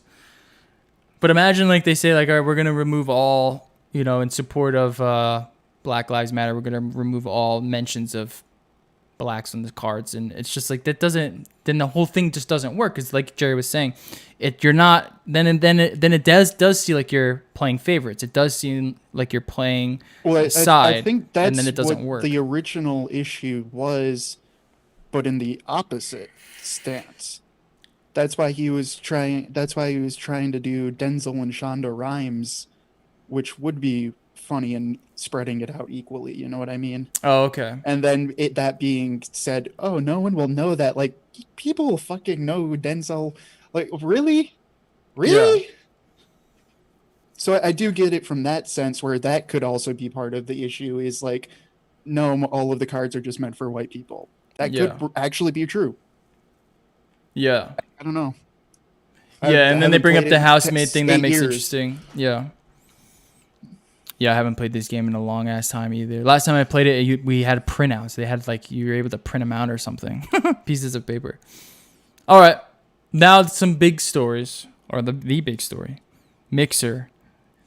Oh Yeah, God. Let's, I feel like at this point I'm just gonna breeze through this. Oh God, Mixer. Oh no, we can go on this, but now we're into a different type of darkness where at least there's a light at the end of the tunnel. Yeah, right. Mixer, Mixer. gets so Microsoft nixes Mixer, transitions to a Facebook gaming partnership. The Mixer platform is no more. Is the site down completely? Nope, site's still up. July. It's gonna close at yeah. July 22nd or something like that. Any current whatever their subscribers are, you have their bid stuff, you get an Xbox gift card that lasts for 3 months. Oh, nice. And then the partners get to have Facebook partnerships. Oh, they don't even nice. get that. They get depending on how big or small they are, determines whether or not they either get it automatically or if they get a recommendation. Ah, Jesus interesting. Oh yeah, they are fucking their partners over hardcore. So one of the interesting moves is that they basically null and void Tyler Blevins, Ninja and Shroud's contracts. Ninja got 30 million for the deal. Shroud got 10 million. They opted out. Yeah. They But they were literally able to keep the spent money. They have $50 to opt million out legally. dollars on like 4 people and wondered why. Oh, and then sold in 6 months. That's fucking insane. It's really, it's Microsoft. That's like that's a normal weekend for them. But at the same time, it's still crazy that they And even the decided to rumor- go and the that rumor route. The rumor stood. I don't know if it's been confirmed or not. Was that Facebook was willing to offer them twice as much to sign with them, and they opted out. Yeah, So who the fuck wants a game on Facebook?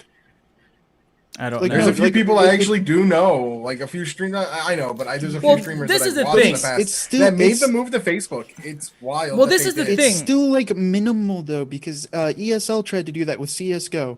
ESL on Twitch, every single game, every single day would have a stream of 130,000 people watching CS:GO. And Facebook They went to requires Facebook. you- Guess how many they had on Facebook? 70. Yeah, And guess what Facebook requires you to do in order to join Be their on Facebook. streams? Be on Facebook. Essentially, you're like, oh, hey, you remember when YouTube tried forcing Google Plus? yeah. That's what it is, and it's bad. Because Yeah, except at least I know how Google is evil with my credentials. Facebook's a black hole of who knows. Also, like, Yeah, how do you no, even I get would to never Facebook trust gaming? Facebook. If you go to Facebook, Goo- it's not even Google's clear at how least you not get there. connected to my mother. You know what I mean? Like, yeah. And like, there's no like marketing for Facebook gaming. It's not on my homepage. I don't see it anywhere here on my homepage when I go to Facebook. I mean, Facebook is a fucking mess in terms of the UI. If you go to like your Facebook pages, if you manage a Facebook page, there's endless amounts of buttons that do nothing. Like, why is this button that says reach people nearby when I have never clicked on it once? I don't need it here. I can't get rid of it. I don't want automated ads. There's a fucking whole tab here for page transparency. Insanity. The platform needs a complete overhaul, for one. Also, I do want to say this, though.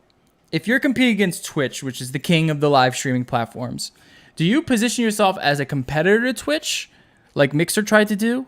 It didn't seem to work. Or do you position yourself as a better social media platform with live streaming, which I think is what Facebook is kind of positioning themselves to be? Because to me, it does kind of make sense for Mixer and Xbox to implement Facebook instead of like Mixer, just because Mixer is never going to compete with Twitch. It just hasn't done so. It just hasn't worked. That whole idea of Mixer didn't work. DLive doesn't work. No one uses DLive either. There's a couple other weird ones. Everyone just goes on Twitch or they go on YouTube to watch the VODs or to watch like the regularly uploaded content. Yeah. Twitch is, yeah. But Facebook is a far superior social media platform than Twitch. You know what I mean? I don't know if you've seen Twitch's new offline page, but it's awful. I haven't actually. It is kind of social media. Yeah. Twitch is impossible. It's interesting. How do I find it? Company keeps just go to a page that's offline. Yeah, and then click on their profile picture. Yeah, go to your page when it's offline. It sucks. It sucks. It's Facebook now, dude. You have like a giant headline banner like you're going to. Oh yeah, I have seen this. It's almost they keep burying. They just keep burying the VODs, and I know why. VODs don't make them money. Like video on demand does not make Twitch. Yeah, but money. neither does an About Me page. page. Twitch money. Yeah, but neither does like an About Me page or your schedule. You know what I mean? Yeah, I'm just saying Twitch continues to further. I think some of it looks push better, VODs away. I like the Twitch redesign. I think it looks fine, but it's not a social media platform. It's a dedicated live platform, and I think Facebook positioning themselves to be a social media platform with live streaming. I think they should kind of get rid of the gaming moniker and just promote just live streaming in general. They already have a big news aggregate on live streams. There's a lot of like political stuff on Facebook. I mean that's the problem though, is that's what it's going to be known for now. I'm never going to go to Facebook for gaming because the only thing I know of Facebook live streams is like a bunch of political bullshit and people trying like actually broadcasting murders on it. Yeah. Like that's what I know Facebook Live for. Yeah. Yeah, and that's what I'm saying. I don't think their gaming platform is... dude, I want to sign up and start playing Fortnite on the platform where people broadcast literally killing other people on. Yeah, but I also think that implementing Instagram is going to be inevitable. I want to see this implementation of Instagram. Because I love Instagram. I think implementing some sort of like actual OBS live streaming to Instagram, it would just be a seamless transition. And I kind of want to see how that social media would work. But you just have to... I think they would have a better shot with that and also this whole Facebook gaming thing if they actually really legitimately spun off Instagram and Instagram TV and made Instagram TV a real thing that could also do live streams. Yeah. And it not be like completely spin it off, to try to disassociate from Facebook as much as possible if you want any of these things to actually work, because Facebook seems to not really understand that most of these spaces that it's trying to break into for years now, it's never worked because most of the people in those spaces know what Facebook is and hate the fuck out of it. Mm-hmm. I think if they spun off Instagram, it's all Instagram TV, make that an actual real platform that people want to go to, that you could just access from Instagram itself, not its own spin-off weird app that you could also use for live streams. I think that would work way better. Yeah, just another tab on Instagram for lives, or or when you're scrolling through your feed, if someone's live, then it's just in your feed. Yeah, literally just make There's so much potential on Instagram that they just don't really use in the way that I think it could be used. Try to and I also don't disassociate it from Facebook like you did with WhatsApp. Like no one thinks Facebook with WhatsApp, even though it's Facebook. And I also think they should. I also don't know, like, how many people are watching live streams for gaming as opposed to watching live streams for the live streamer and just whatever the live streamer is doing. You know what I mean? Like, to position as a gaming live streaming site, I think doesn't quite really work. I think Twitch is just going to always have that crown. So just let people just be Facebook Live or Instagram Live and just really promote it, you know, and just anything you want to do on there, any live content you want to do on there. Well, I think most people are watching live streams for the streamer. They're not like discovering games and watching through games. They're just going to go to Twitch for that. For the most part, yeah, I agree with that. I will say that's where most people also go back to Twitch always, just because like that is the place of, oh, if I want to see if I like this new game and watch some person playing it, yeah, just go to Twitch. Whenever it releases, it's going to be there. You can watch 3 different people play it at the same time, you know, and decide, oh, am I going to like this or not? Also, Twitch has so much potential to really kind of run away with things, and I don't know what they're doing, man. They really just need to fix the discovery, and they need to fix VODs, and they need to fix the homepage. And then I think they need to implement more of a social media platform, I think, on there, and it would do so much better. Welcome to all of tech being owned by 4 companies, dude.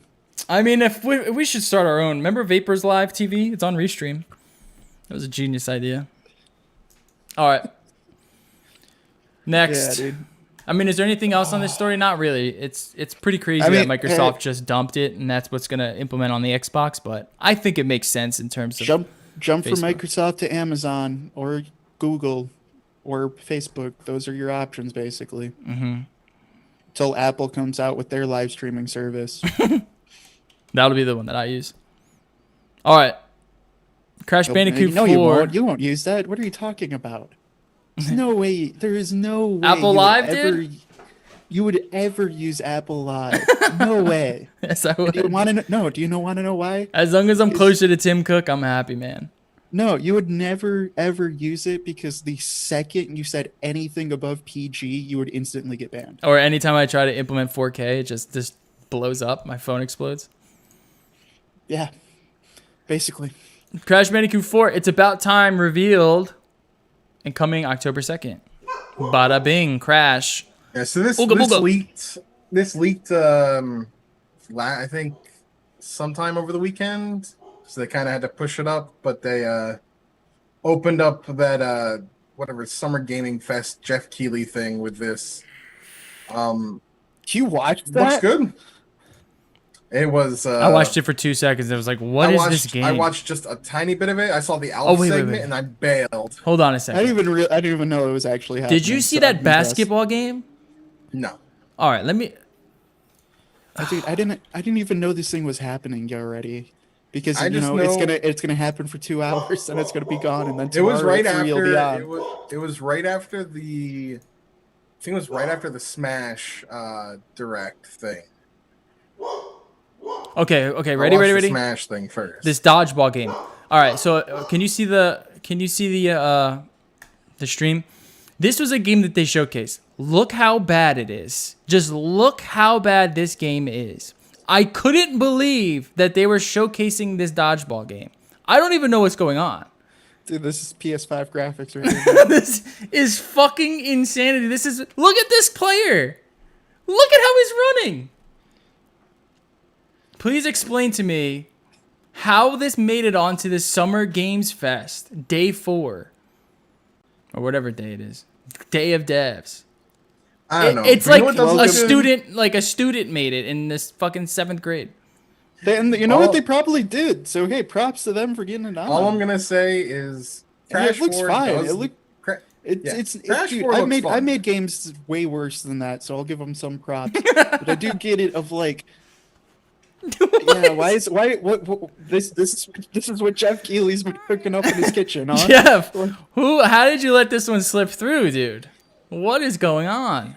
All right, that's enough. All I'll say is Crash 4 looks fun. The company doing it's the same company that did Crash 1 and Crash 1, the original 3 Crash games were done by Naughty Dog. Yeah. These are the guys that were behind the remaster, remake, whatever. But this is a new game that takes place chronologically after the third game. I don't remember what the fuck is the story of Crash Bandicoot? Listening to the guy talk though, the team gets they just kind of get what Crash Bandicoot 1 through 3 were, that the other games that they came out afterwards were not that great. What is it? Do you remember the story of Crash Bandicoot? Crazy scientists, time travel, things like that. I don't know. All I know is the game is a fun side scroller at some parts, and I don't know. How did they never made it into an endless runner like Temple I don't Run? think this should be a $60 title. I still think it should just be $40. Oh yeah.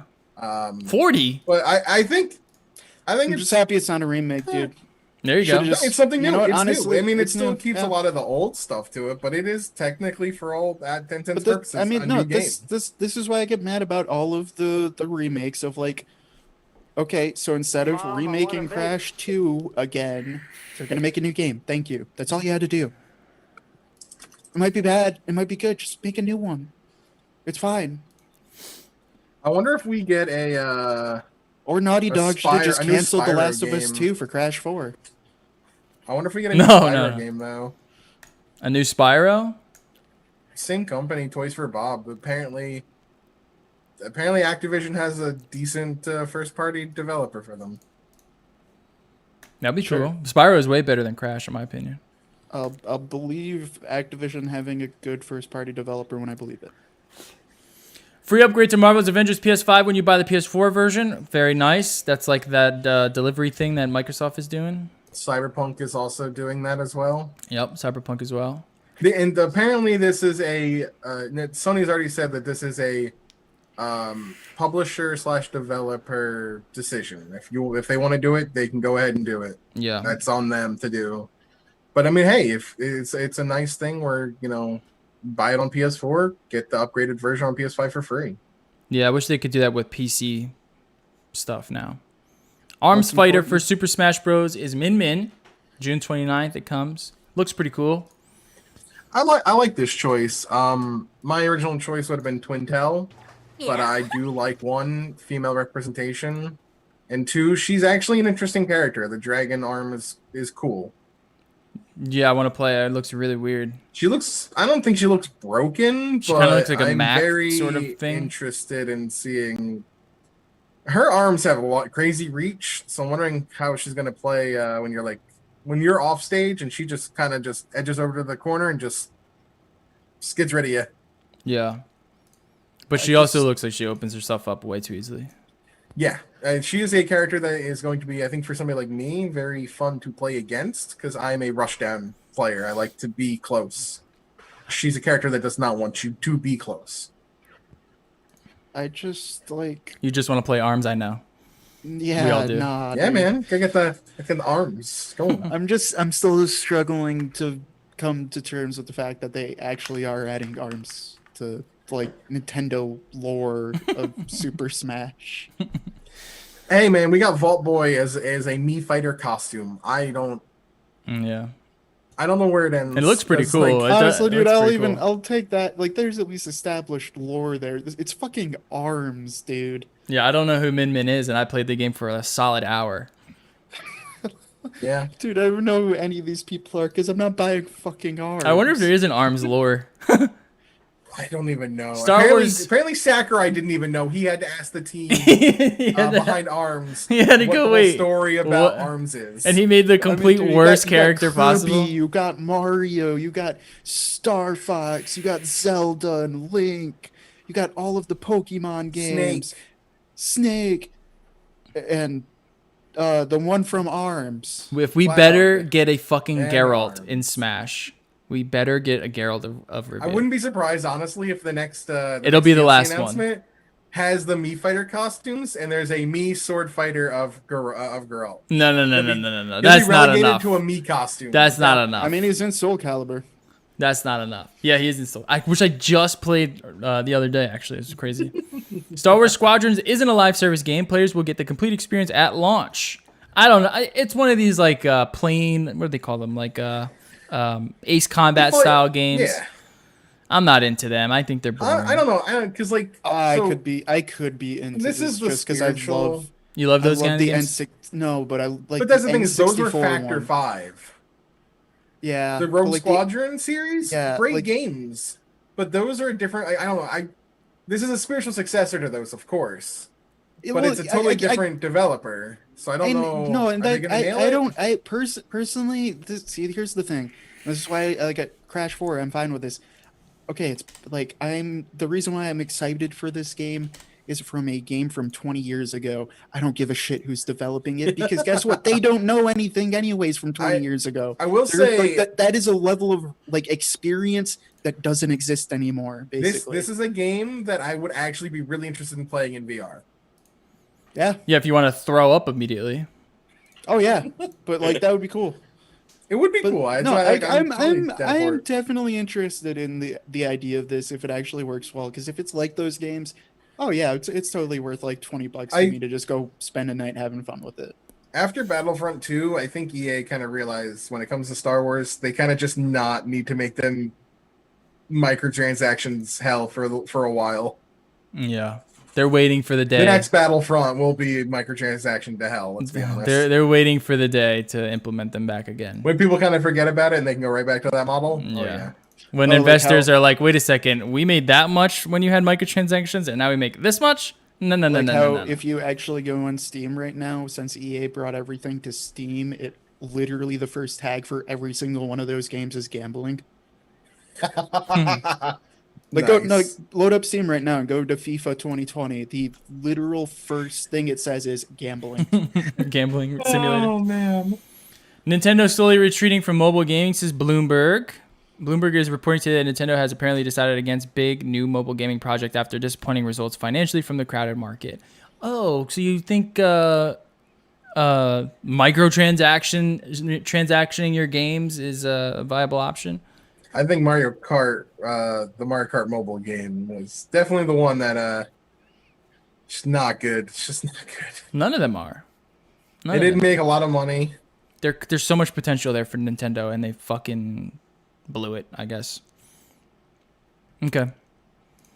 YouTube copyright strikes continue. Spider-Man Miles Morales trailer and take I her do down. like- Go ahead. Oh, sorry. I like the top comment is someone pointing out that Mario Kart has a monthly fee that literally costs more than Switch Online. Yeah, that's bad. That's awesome, dude. Fuck yeah, Nintendo. All right, yeah, YouTube takes down PlayStation Spider-Man Miles Morales trailer due to copyright claim by GameLoft, which is This is not like somebody uploading. No, this is the official PlayStation Miles Morales trailer on PlayStation's official channel. Gets taken down by copyright claim from a mobile gaming company. cool, dude. Two cool stories. It's nice when the big guys have it happen to them, just like it happens to every one of us on YouTube. Yeah. And it still won't get fixed. Nope. On YouTube Absolutely or not. Twitch. No, you know what? I think YouTube sees that and goes, "Oh, okay, so it's working. It's still working. Good." All right. Last story in tech, by the way. We're gonna talk about Apple WWDC. Jerry, you ready? As I will be, I guess. Apple's WWDC. Overall, what'd you think of it? I thought it was an excellent showcase. I thought it was excellent. It was weird as fuck, honestly. That's why I liked it. Like it was no, I just mean like the whole presentation was. That's why I liked it. Oh really? I No, liked the I mean, weird, fair. like, the guy dancing and the weird transition when Craig Federighi had to run up the stairs real fast. The way that it was kind of I mean, it was positioned. that, but it was all like the weird pre-recordedness of it, and I hated every single time they would be like, "Let's go to a live demo." Fuck off. Like, I love yeah, Tim it- Cook's serious face whenever he was talking about something. You could tell he was No, like, they overacting, didn't- like they it was his 10th take. yeah, yeah. Like it was mostly well done. It was just very. Honestly, it was fucking terribly edited. In my opinion, it was really poor editing and just weird pacing throughout all of it. Oh wow, I But- actually disagree. I thought it was paced pretty well. I mean, thought it was like, pretty most well of the- done. Overall. Most of the pacing was good, but like there was still just like it You felt it just didn't flow right. Wasn't cohesive. I guess pacing could be perceived wrong. It was more just the choice of shots flown, like the shot pacing, I guess. Like the actual word placing and like delivering of information was paced well, but like I don't know, just like the It was like from the jumps from the cars to like okay, yeah, now we're here to now we're here, and like the camera movements were like terrible. It's not that they were terrible camera movements. It felt rushed almost, like they were rushing through it. Yeah. Like the way they were panning the camera movements back and forth was just like, why? Yeah. No, I can agree with that. Overall, I thought it was well, and I thought the overall event, like what they announced, was pretty nice. I thought this was a really good showing. I can't remember. This was a big year. Yeah. I don't know. I'm in two mindsets about it. It was a big year. It's an important year for sure. I'll put it that way. And some of it I'm very happy about. Some of it is credit where credit due. Some of it looks really amazing. We'll see about the ARM stuff. That's a whole different nutshell. And then a lot of it is like, thank God I've only had this on Android for 8 years. Yeah. But thank you, finally. Yeah. Yeah, a lot of iOS was like that. Widgets moving around on the home screen, new home screen, period. You still can't do entirely what I want. And that's what annoys me the most about the widgets is... You can't put them where you want? Exactly. Well, you can, but like the thing I wanted from Android was to be able to eliminate apps entirely almost and actually have blank space. Mm-hmm. And you still can't do that. You got widgets, which is actually like the most useless part of Android in my opinion. Mm-hmm. I'm not that excited about widgets personally. They're not usually that good, to be honest. Like the weather one's good, and like a Google search bar or a Siri search bar. That's it. So, and they cover art. They cover art for your music when you're listening to music. Yeah, the rest of them, no, they suck. They're useless. They're pointless. Mm-hmm. Okay, so we got that. I love Apple Clips. I thought Apple Clips was seems awesome. Really cool. Clip seems really fucking cool. Yeah. So that's where it's like the mixed mindsets of like some of the stuff is, I don't know, who cares? But the Clips looks legitimately awesome. That looks very interesting, and like from a programming side, that seems fun and cool. It's such a great idea. It's a lot like what Google's been trying to do with AMP for news in a sense, where it's just trying to like, okay, let's try to get this app or story or package as fast as possible in the smallest package possible of just bam, here it is, and it goes away after that. Yeah. And it's a good concept. Yeah. You go to a store, you don't have the app, you want to just pay with your phone. And if you can just tap it and get it, like that's awesome. It's going to be a slow rollout of all of these, honestly, probably. Yeah. But like also the fact that like, okay, if I see a news article on Google or Apple News and then I go to it and it's actually from like a magazine's website, but you can just click on a thing of pop up a quick app to actually show you the stuff. Hell yeah, dude, that's awesome. Yeah. Yeah, I thought Apple Clips was really cool. I love the car key idea. I think that's really cool. I hate the car key idea. See, I'm very different there. Why? The car key idea is dumb as hell to me personally. Let me hear your argument. Okay, because while Apple is better than most on security, fuck no, I'm not putting my car keys on a goddamn phone. And especially if that means losing a physical car key. And the last thing I ever want to do is send someone else's my car key digitally. Fuck that. I think that's fucking awesome, dude. I think that's fucking great. No, dude. There's so many possible loopholes through all of that like the security side of my head is just like, yeah, I want to see how that is. I definitely want to see how that is. But if it's solid, here you go. Here, I'll text you my fucking key. You can take my car for a joyride. But like why? Who actually does that? I don't know. Like that's the other issue. I don't know. Like that it's where it's trying to solve is like if you have a family, sure, you can set up access like that. That's an intriguing idea of it to me. But like the whole idea of like, yeah, dude, I'm gonna pass my roommate my car keys with the phone, dude, and he's gonna take a joyride. Like, the fuck does this? Not what?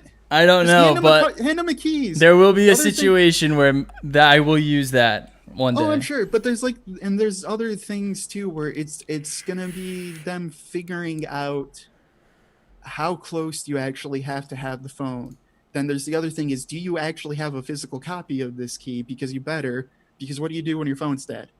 Can you just not drive? Are you just locked out? Well, they say if you have 5 hours, your phone dies, you have 5 hours, the key still works on your phone. I guess the NFC charge, I guess, still works for 5 hours or however that system works.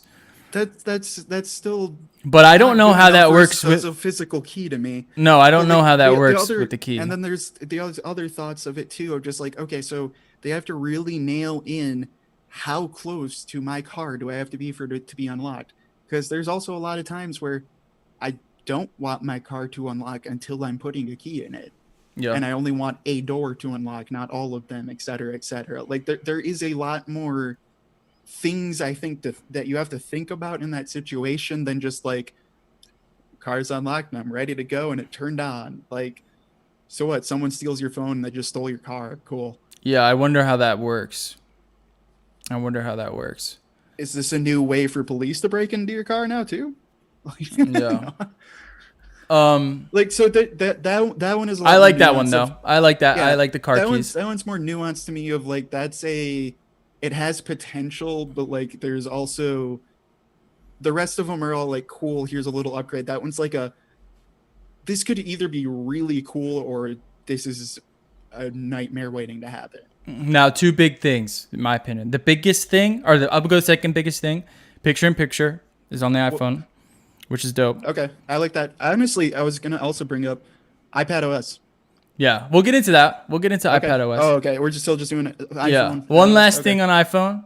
Message inline replies in groups, and the fact that you can tag people in your group messages. Thank the Lord. I hate it when someone in the group text has to fucking talk to someone and you're getting alerts the whole time that you have to go and you have to hide the alerts.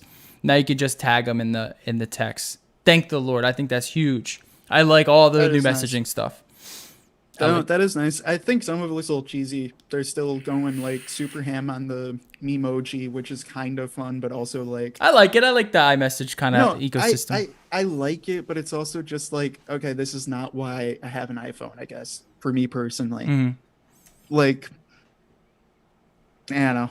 Yeah. Like that was it. It is what it is. You know what I mean? Yeah. I would much rather. It is like more. Yeah, it's a little cheesy. In comparison to like last year, of like, okay, that we're radically changing how good FaceTime is versus like, well, now you can see your messages a little bit differently. Yeah. I don't know. I think the biggest thing was the inline replies. Like all the other stuff it's okay. There's the Translate app, whatever. That's fine. Translate seems interesting.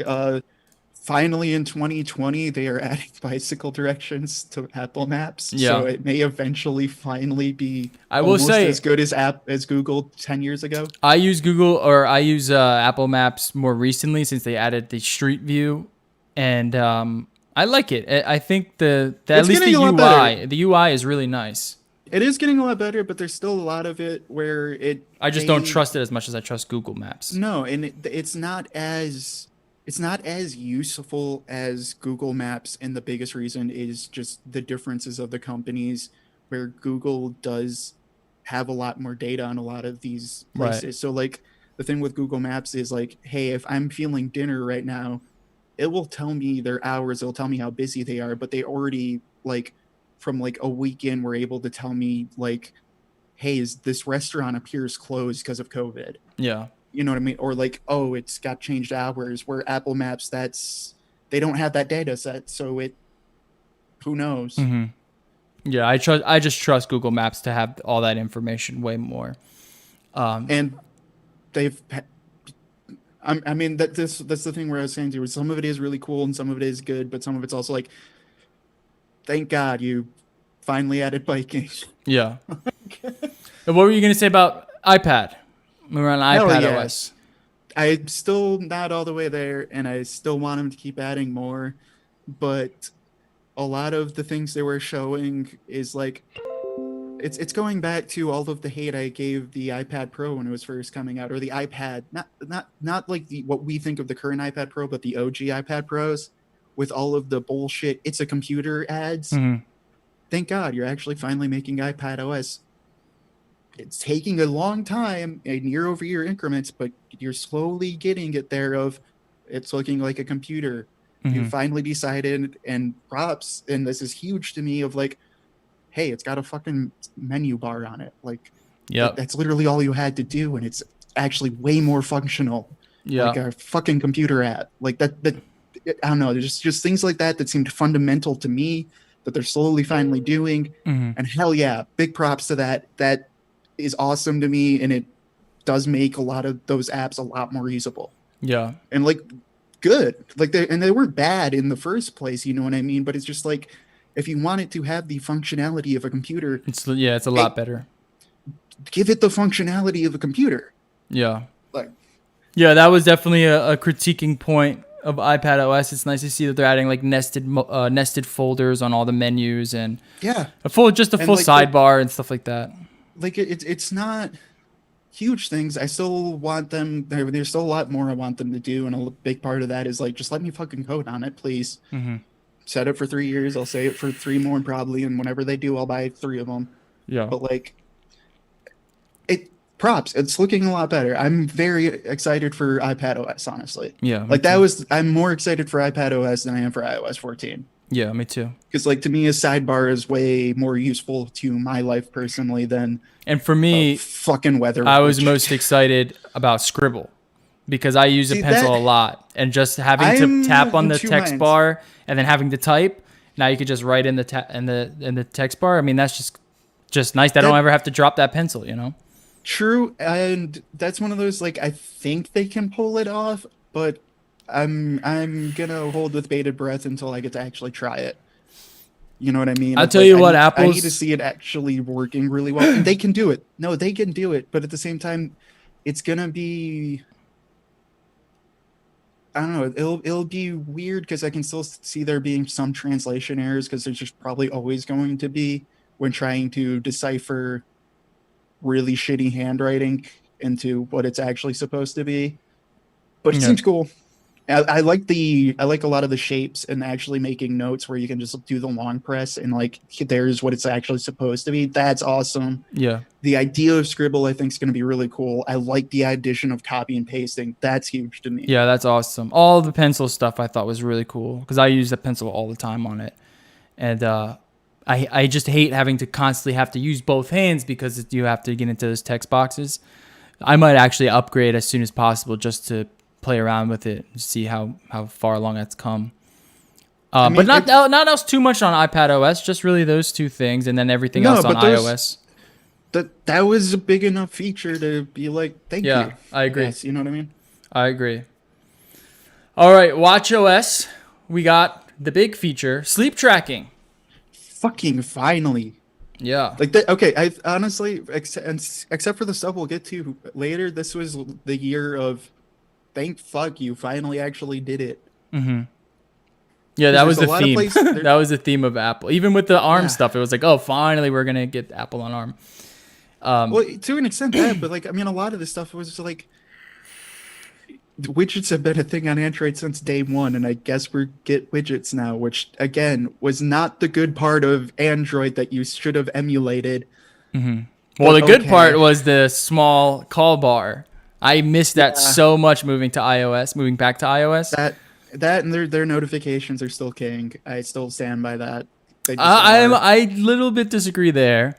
No, I still hate Apple's notifications. They're still trash in comparison. Yes. Wow. Hard trash in comparison. Wow.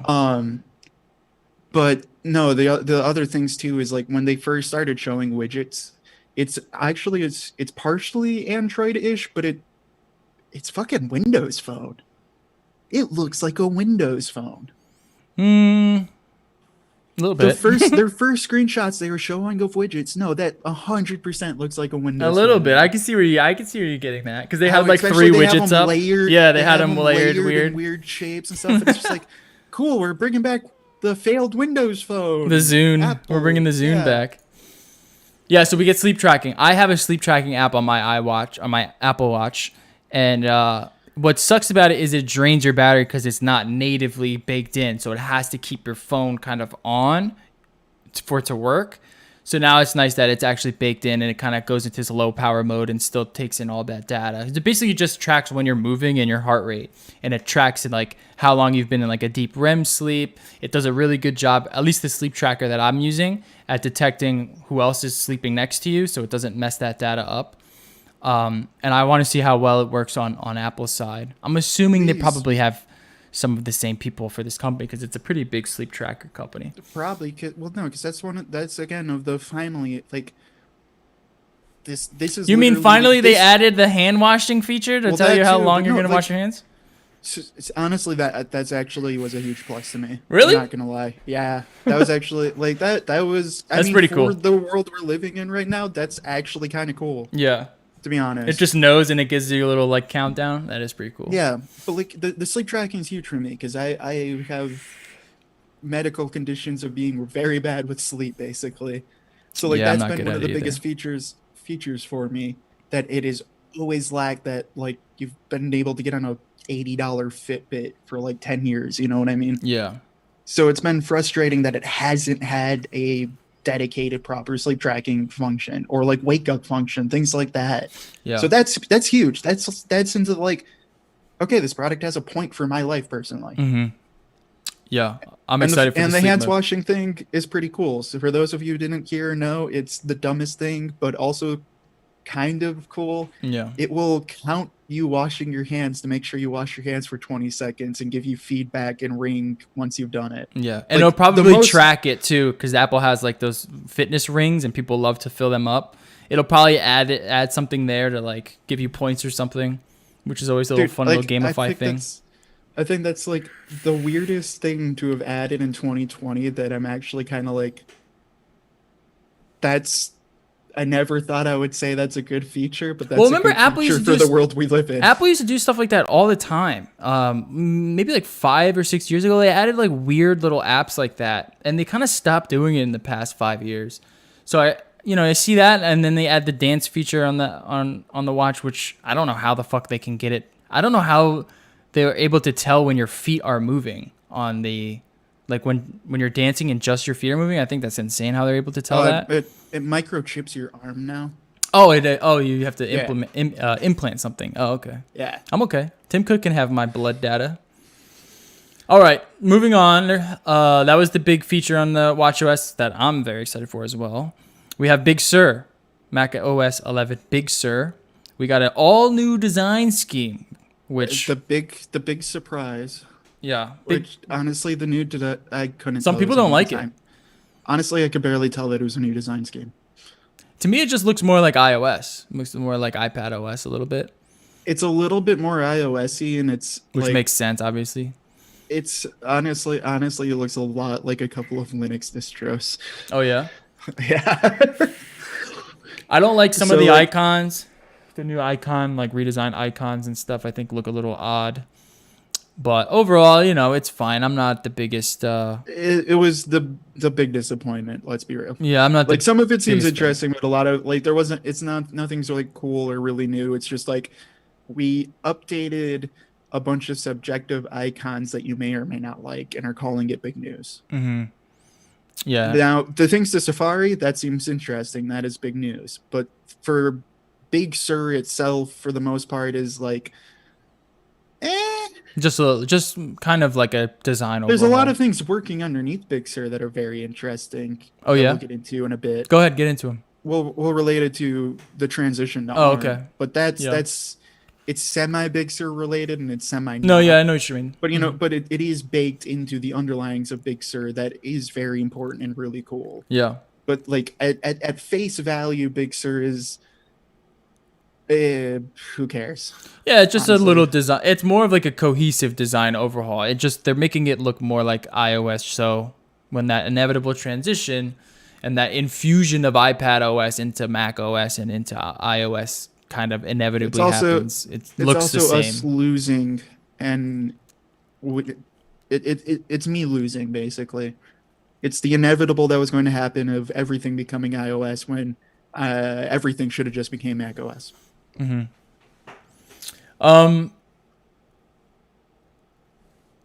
Wait, so if you wear an Apple Watch and wet jack, it will count down to 20? Yeah, pretty much. Pretty much. And then you only got 20 seconds to finish your job. It will actually also give vibrations and chirps the entire time. Yeah, you might like it. Keep you going. Yeah, you might like it. All right.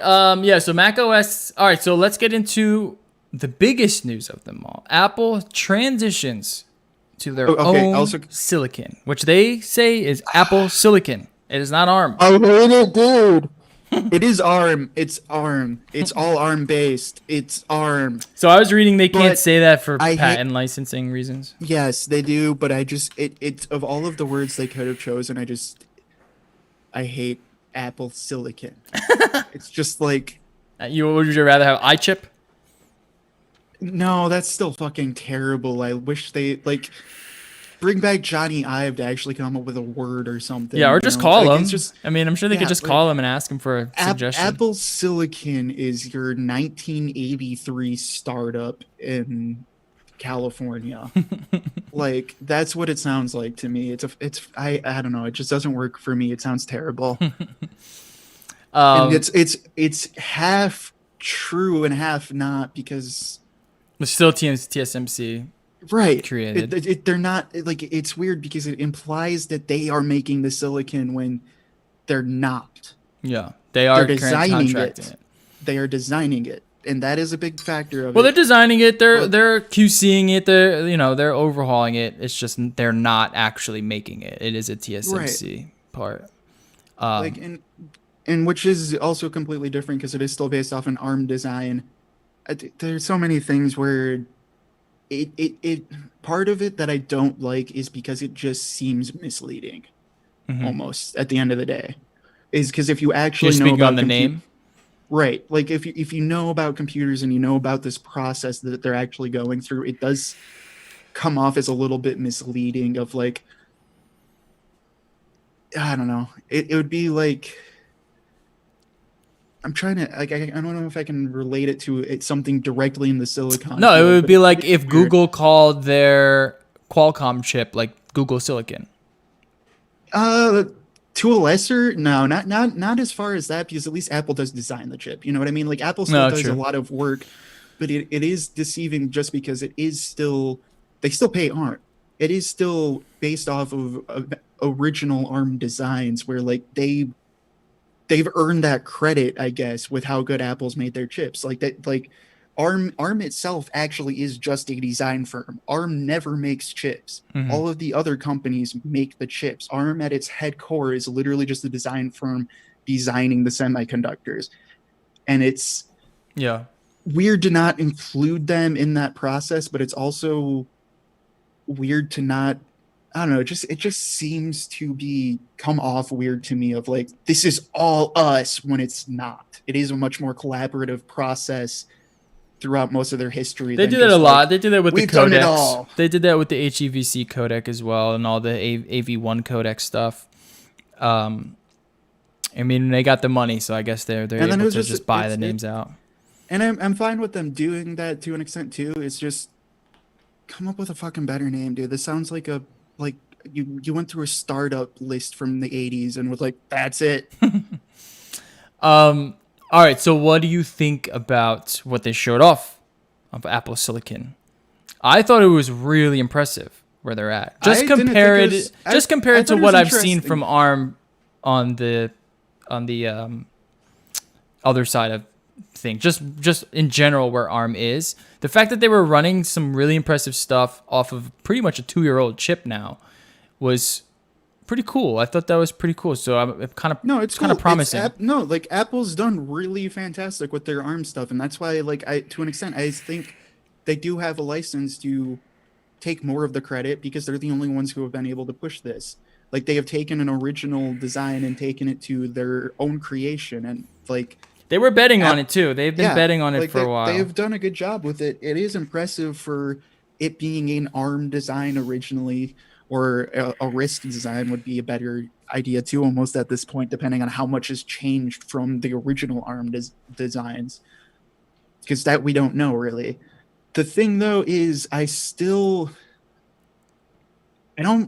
know if I was as impressed. Like some of it was really cool, but a lot of it was like, it's the iPad Pro, cool. Like you've been showing this us. I know you have the iPad Pro, and that's what you showed us was here's the iPad Pro doing other things, which we all know we've known for 2 years that the iPad Pro can do those other things. Yeah. I mean, the iPad Pro dropped. It was like, holy shit, this is a lot of power in this little fucking thing. And then that's when they brought up the marzipan stuff, and they were bringing up allusions to ARM. Right. But that's where I'm also a little bit hesitant, because it was a lot of stuff 2 years ago. In 2020, it's okay. Yeah. It's you know, like it's pretty powerful for mobile stuff compared to desktop. It's absolutely laughable almost. Yeah, I'm curious to see how that's gonna work. So I want to see how that translates, and because there's rumors that the next iMac that they're going to release with this new design is going to be on this ARM architecture and this ARM chip, Apple Silicon. And I think that can still work, because also since it is a desktop, they can theoretically feed it more power, because that was the other part of his presentation. Just way less power. That I absolutely fucking hated was the whole map of like, oh, well, it's always been power to, the amount of power you get is based off of literally the amount of power you supply it. And we're going to do the opposite. That's not physically fucking possible. Like that you can't break the law of physics, basically. More power always wins with more power. You know what I mean? Like, so it is hopefully with an iMac version, they're going to say, hey, like the laptops are an 8-core and here's a 12-core, and we, instead of a TDP of 25 or 35, here's like a 70 TDP, and we're going to crank this shit out of it. Now, you think they're going to implement AMD? No. You think it's unfortunately just all run on Apple? Which I wish they would, dude. Because that's my problem with this. Of like, okay, in comparison to current, going through what I can of just being curious, like that, the A12Z, and I do want this dev kit really bad. I'm considering sending them $500 for the chance of getting my hands on this dev kit, because it seems really interesting. But the iPad Pro chip there that they're using, from what I can tell, if you go off of like Geekbench, is a shitty but potential idea of it. This thing, the iPad Pro chip currently, the new one, is as powerful as the most expensive MacBook Pro 13 that's currently out. Which is good. That's insane. For laptop use, that's fucking awesome. And when I say like as powerful, I mean single core scores are within 30 points of each other, like almost exactly the same. Multi-core scores are with like 100, and they're both almost exactly the same. And I'd argue that the metal score is literally the exact same. That's the thing I'm scared about. The metal score is almost exactly the same, so it has the same graphical power as the G7 Intel stuff, which is kind of impressive. Yeah, and I was seeing it's still worse than AMD. And I was seeing all of those are worse than AMD. Right. And if you go and buy $100 AMD desktop chip, you have the same performance as that. Yeah. That's where it gets. Yes, you can beat Intel. My grandma can beat Intel right now. Like. Yeah, I'm trying to find that benchmark that you put up. Like that's where I do have a little bit of qualms, and not qualms, because I believe they can do it, and I see where they're going with this, and I think they can do a lot more with that, because it is a scalable product. They can pump a shit ton more power into it and add more cores and actually compete with that. They've proven that they have a powerful capability that they're at. I just wanted them to blow me away, and they didn't. They just only showed the hand that we have already seen. Yeah, and that's what I think is the only fault that they made is, I mean, I guess they don't have anything ready yet, the new chip. I would imagine that we're going to get a new chip. That makes sense. Like I don't want them to, I don't want them to show us all until they actually have a product to send us. You know what I mean? But would have been cool to see a little bit more inklings, I guess, of like, here's things that are coming. Because the other problem that I don't know the answer to, frankly, because I am a software programmer. I'm not a top end, machine language programmer, and I'm not a engineer when it comes to designing chips and how they interact with graphics cards. From what I think is you can use a graphics card with these processors. I don't see why you couldn't, but I don't entirely know how that will work. And I think that is going to be an important step of they have to work with graphics cards, because if that's your big surprises, we have Intel integrated graphics as our capabilities. Fuck, man. Yeah, I would imagine there's going to be some sort of dedicated GPU. Because it just wouldn't make sense. Because them running like that Tomb Raider virtualization was really impressive, because to me it showed because you can't do that on those entry level Intel mobile chips. And I thought, okay, you can on the new ones. No, you it was like literally that was the new ones. The new if you go my MacBook Pro of the G7 graphics in the 16-inch, that can run it. That can run Tomb Raider, and it can run it on low, really shitty, almost exactly like that one did. Yeah. Like the new Intel integrated graphics stuff is impressive, and AMD's is even more impressive. Like integrated graphics are getting good, but they're still not what I would want to work on or play on or design things on by any means. That's where I'm worried. But for sticking into a laptop, fuck yeah, it's absolutely perfect. Yeah, and that's what I'm thinking. Like I think in the desktop, there's no way they're gonna sacrifice that dedicated GPU power for mobile GPU power. It just doesn't make sense. I just don't know how that is going to work yet. I don't know either. And like that's where, again, that was just one of those things where like things I wish I would have a better answer to, or that they would have put on more. And I'm gonna go by the Apple developers so I can actually watch the rest of their nerd science stuff, and see if they maybe have a better answer for me there. But I doubt it, because that's not as much a software design or software programming thing as it is like I want to see. I want to see the product. I want to see how this works. This is exciting. This is really cool. Let me see it. Yeah. And there are like some interesting rumors about this new 5 nanometer process, a 14 bionic chip. We just got to wait for it to basically get revealed, which would have been nice to see. I guess COVID maybe fucked some shit up. Overall, I thought it was impressive. I thought, what we're going to see from Apple is going to be really interesting now that they control essentially their entire stack. They also have like some pretty strong control over these codecs, at least in terms of what I do. And the fact that they're implementing the AV1 codec, or at least Google is implementing the AV1 codec into YouTube. We finally get some 4K YouTube in here on the Apple products. So it's going to be just kind of altogether I'm more excited about Apple than I was when I first started to jump back into Apple. It's starting to seem like they're finally starting to make sense of all this, especially with all the updates to the computers, and the new way that they upgrade their computers is more incremental, which I think is cool. I still have some issues with how they're doing their incremental updates, but yeah, it's not 100% customizable yet, but it's not that it's that, but the idea, like I don't know, I didn't like the 5600 update, because that wasn't really an update. It was just oh hey, do you want to spend even more money? But like the rest of anything else on that computer did not change, and that actually RAM got more expensive. Oh really? So like that wasn't like an update to me. That was just like a yeah, but normally they would. If we got more money, here's that. Normally they wouldn't even do that. Normally they wouldn't even do that. No, and I agree. That's good. That's showing progress. What is this benchmark here? When you do that, do them all. That's all. That's the eventual progress I want to see from them.